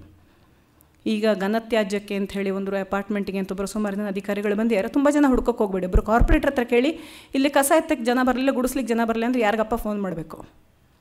ನೀವು ಹೋಗ್ಬೇಕಾದ್ರೆ ಒಬ್ಬರೇ ಹೋಗ್ಬಿಡಿ, ಒಂದು 3-4 ಜನ ಹೋಗಿ. ದಂಡಂ ದಶಗುಣಂ ಭವೇತ್. ಮೊದಲಲ್ಲಿ ತೊಗೊಂಡು ಹೋಗ್ತಾರೆ. ಆಮೇಲೆ ಏನು ಮಾಡ್ತಾರೆ ಅನ್ನೋದಕ್ಕೆ ಸರಾಸರಿ 100 ಪ್ರಾಸೆಸ್ ಇದೆ. 185 ಪ್ರಾಸೆಸ್ ನಾವು BBMP ಅವ್ರಿಗೆ ಹೇಳಿದ್ದೇವೆ. ಇಲ್ಲಿ ಪರಿಸರ ಮಂಡಳಿಯವರು ಹೇಳಿದ್ದು ಎನ್ವೈರ್ಮೆಂಟಲ್ ಕಮಿಟಿಗಾಗಲ್ಲ, ಎನ್ವೈರ್ಮೆಂಟಲ್ ಕಮಿಟಿ ಹೇಳಿದ್ದು ಸರ್ಕಾರಕ್ಕಾಗಲ್ಲ, ಸರ್ಕಾರಕ್ಕೆ ಹೇಳಿದ್ದು ನಗರಸಭೆಯವ್ರಿಗೆ ಆಗೋದಿಲ್ಲ. ಇದೆಲ್ಲ ಆದರೆ ಗುಡಿಸೋರಿಗಾಗಲ್ಲ, ಗುಡಿಸಿದ ಕಸ ಎತ್ತವ್ರಿಗಾಗಲ್ಲ, ಲಾರಿಲಿ ತೊಗೊಂಡೋಗೋರಿಗಾಗಲ್ಲ, ಲ್ಯಾಂಡ್ ಫಿಲ್ನವ್ರಿಗಾಗೋದಿಲ್ಲ. ಅವ್ರನ್ನ ನಂಬ್ಕೊಂಡು ನಾವು ಯಾವ ಕೆಲಸ ಮಾಡೋಕ್ಕಾಗಲ್ಲ. ಆದರೆ ಮಾಡೋದನ್ನು ಒಂದು ಕಡೆಯಿಂದ ಆಗ್ತಾಯಿದೆ, ಅದು ಅದರ ಪಾಡಿಗಾಗಲಿ. ಜವಾಬ್ದಾರಿಯುತವಾಗಿ ದಯವಿಟ್ಟು ಇಷ್ಟು ನಂಬರ್ಗಳನ್ನು ತಗೊಳ್ಳಿ. ಆದಷ್ಟು ಮನೆಯಲ್ಲಿರುವಂಥ ತರಕಾರಿ ವೇಸ್ಟು ಅದನ್ನು ಮನೆಯಲ್ಲೇ ಕಂಪೋಸ್ಟ್ ಮಾಡಿ 1-2 ಗಿಡ ಬೆಳೆಸಿ, ಚೆನ್ನಾಗಿರುತ್ತೆ. ಫೋನ್ ನಂಬರ್ಗಳಲ್ಲಿ ಕಾರ್ಪೊರೇಟರ್ ಫೋನ್ ನಂಬರ್ ತುಂಬ ಮುಖ್ಯ, ಹೆಲ್ತ್ ಇನ್ಸ್ಪೆಕ್ಟರ್ ಫೋನ್ ನಂಬರ್ ತುಂಬ ಮುಖ್ಯ. ಮತ್ತು ನಿಮ್ಮ ಏರಿಯಾದ ಕಾಂಟ್ರ್ಯಾಕ್ಟ್, ಈಗ ಹೊಸದಾಗಿ ಅಲೋಕೇಟ್ ಆಗಿದೆ, ಯಾರು ಕಾಂಟ್ರ್ಯಾಕ್ಟ್ ತೊಗೊಂಡಿದ್ದಾರೆ ಅವರ ನಂಬರ್ಸನ್ನು ಇಟ್ಕೊಂಡಿರಿ. ತೊಗೊಂಡು ಹೋಗಿಲ್ಲ ಅಂದರೆ ಫೋನ್ ಮಾಡಿ ಕರ್ಕೊಳ್ಳಿ. ಈ ಬಗ್ಗೆ ಇನ್ನೇನಾದ್ರು ನಿಮಗೆ ಮಾಹಿತಿ ಇತ್ತು ಅಂತಂದರೆ ನಾನು ಕೊಡಬಲ್ಲೆ. ಆದರೆ ಪ್ರತಿ ವಾರ್ಡ್ಗೂ ನನಗೆ ಇನ್ಫಾರ್ಮೇಷನ್ ಇಲ್ಲ. ನಾವು ಹೇಗೆ ಮಾಡ್ತಾಯಿದ್ದೀವಿ ಅಂತಂದರೆ, ಒಂದು ಐಡಿಯಲ್ ವಾರ್ಡನ್ನು ಯಾವ ಥರ ಮಾಡಬೇಕು ಅಂತಂದರೆ, ಸಂಗ್ರಹಣೆಯಿಂದ, ವಿಂಗಡಣೆಯಿಂದ ಹಿಡಿದು ಸಂಗ್ರಹಣೆಯ ತನಕ, ಸಂಗ್ರಹಣೆಯ ನಂತರ ಪ್ರಾಸೆಸ್ ತನಕ. ಪ್ಲಾಸ್ಟಿಕ್ ಅಗಾಧವಾದ ಹುಲಿ ಅಂತ ಹೇಳಿ ಎಲ್ಲ ಹೆದರಿಸಿದ್ರು. ನಿಜವಾಗ್ಲು ಹುಲಿ ಹೌದು, ಆದರೆ ಅದಕ್ಕೆ ಸುಮಾರು ವ್ಯವಸ್ಥೆ ಇದೆ. ಏನೂ ಇಲ್ಲ ಅಂತಂದರೆ ಪ್ಲಾಸ್ಮಾ ಗ್ಯಾಸಿಫಿಕೇಷನ್ ಅಂತ ಒಂದು ಟೆಕ್ನಾಲಜಿ ಇದೆ. ಒಂದು ಸಿಲಿಂಡ್ರಲ್ಲಿ ಹಾಕಿ 1200 ಡಿಗ್ರಿ ಸೆಂಟಿಗ್ರೇಡಲ್ಲಿ ಸುಡ್ತಾರೆ. ಅದು ಬಂದ ತಕ್ಷಣ ಪವರ್ ಜನರೇಟ್ ಆಗುತ್ತೆ. ಸೊ ನಮಗೇಂತಂದ್ರೆ ಎಲೆಕ್ಟ್ರಿಸಿಟಿ ಮಾಡ್ಕೊಳ್ಬೋದು. ಆದರೆ ಮಾಡಬೇಕು ಅನ್ನುವಂಥದ್ದು ಯಾರು ಮಾಡಬೇಕು ಅವ್ರು ಮಾಡಬೇಕು, ನಾವು ಮಾಡೋದಕ್ಕಾಗಲ್ಲ. ಆದರೆ ಮಾಡುವಂಥ ಮನಸ್ಸನ್ನು ನಾವು ಸೃಷ್ಟಿ ಮಾಡ್ಬೋದು. ನಮಗೆಲ್ಲ ವಿಷಯ ಗೊತ್ತಿದೆ ಅಂತ ಹೇಳಿದ್ರೆ ಆಮೇಲೆ ಅವ್ರು ತಪ್ಪಿಸ್ಕೊಳ್ಳೋಕ್ಕಾಗಲ್ಲ. ಇಷ್ಟು ದಿನ ನಾವು ಮನೆಗಳಲ್ಲಿ ಕೂತಿರೋ ಕಾರಣ ಅವ್ರು ಹೇಳಿದ್ದನ್ನು ಅವ್ರು ನಡೆಸ್ಕೊಂಡು ಹೋಗ್ತಾಯಿದ್ರು. ಸೊ ಜವಾಬ್ದಾರಿಯುತ ಪ್ರಜೆಗಳಾಗೋದಕ್ಕೆ ಏನು ಬೇಕು? ಒಂದು ಸಣ್ಣ ಪುಟ್ಟ 2 ಸ್ಟೆಪ್. ಇಷ್ಟನ್ನು ದಯವಿಟ್ಟು ಮಾಡಿ. ಸಮಾಜದಲ್ಲಿ ಕಸ ಅನ್ನೋದು ಮೊದಲು ಮನಸ್ಸಿನಲ್ಲಿ, ಆಮೇಲೆ ಬೀದಿಯಲ್ಲಿ. ನಮಸ್ಕಾರ.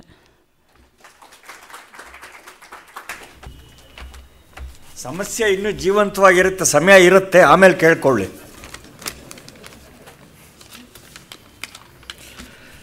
ನಮ್ಮ ಮುಂದಿನ ಕಾರ್ಯಕ್ರಮ 5ನೇ ತಾರೀಕು ಶನಿವಾರ ಸಂಜೆ ವಿದುಷಿ ಚಂದನಬಾಲ ಕಲ್ಯಾಣ್ ಅವರಿಂದ ಕರ್ನಾಟಕ ಶಾಸ್ತ್ರೀಯ ಗಾಯನ, ವೈಲಿನ್ ವಿದ್ವಾನ್ CN ಚಂದ್ರಶೇಖರ್, ಮೃದಂಗ ವಿದ್ವಾನ್ KU ಜಯಚಂದ್ರರಾವ್.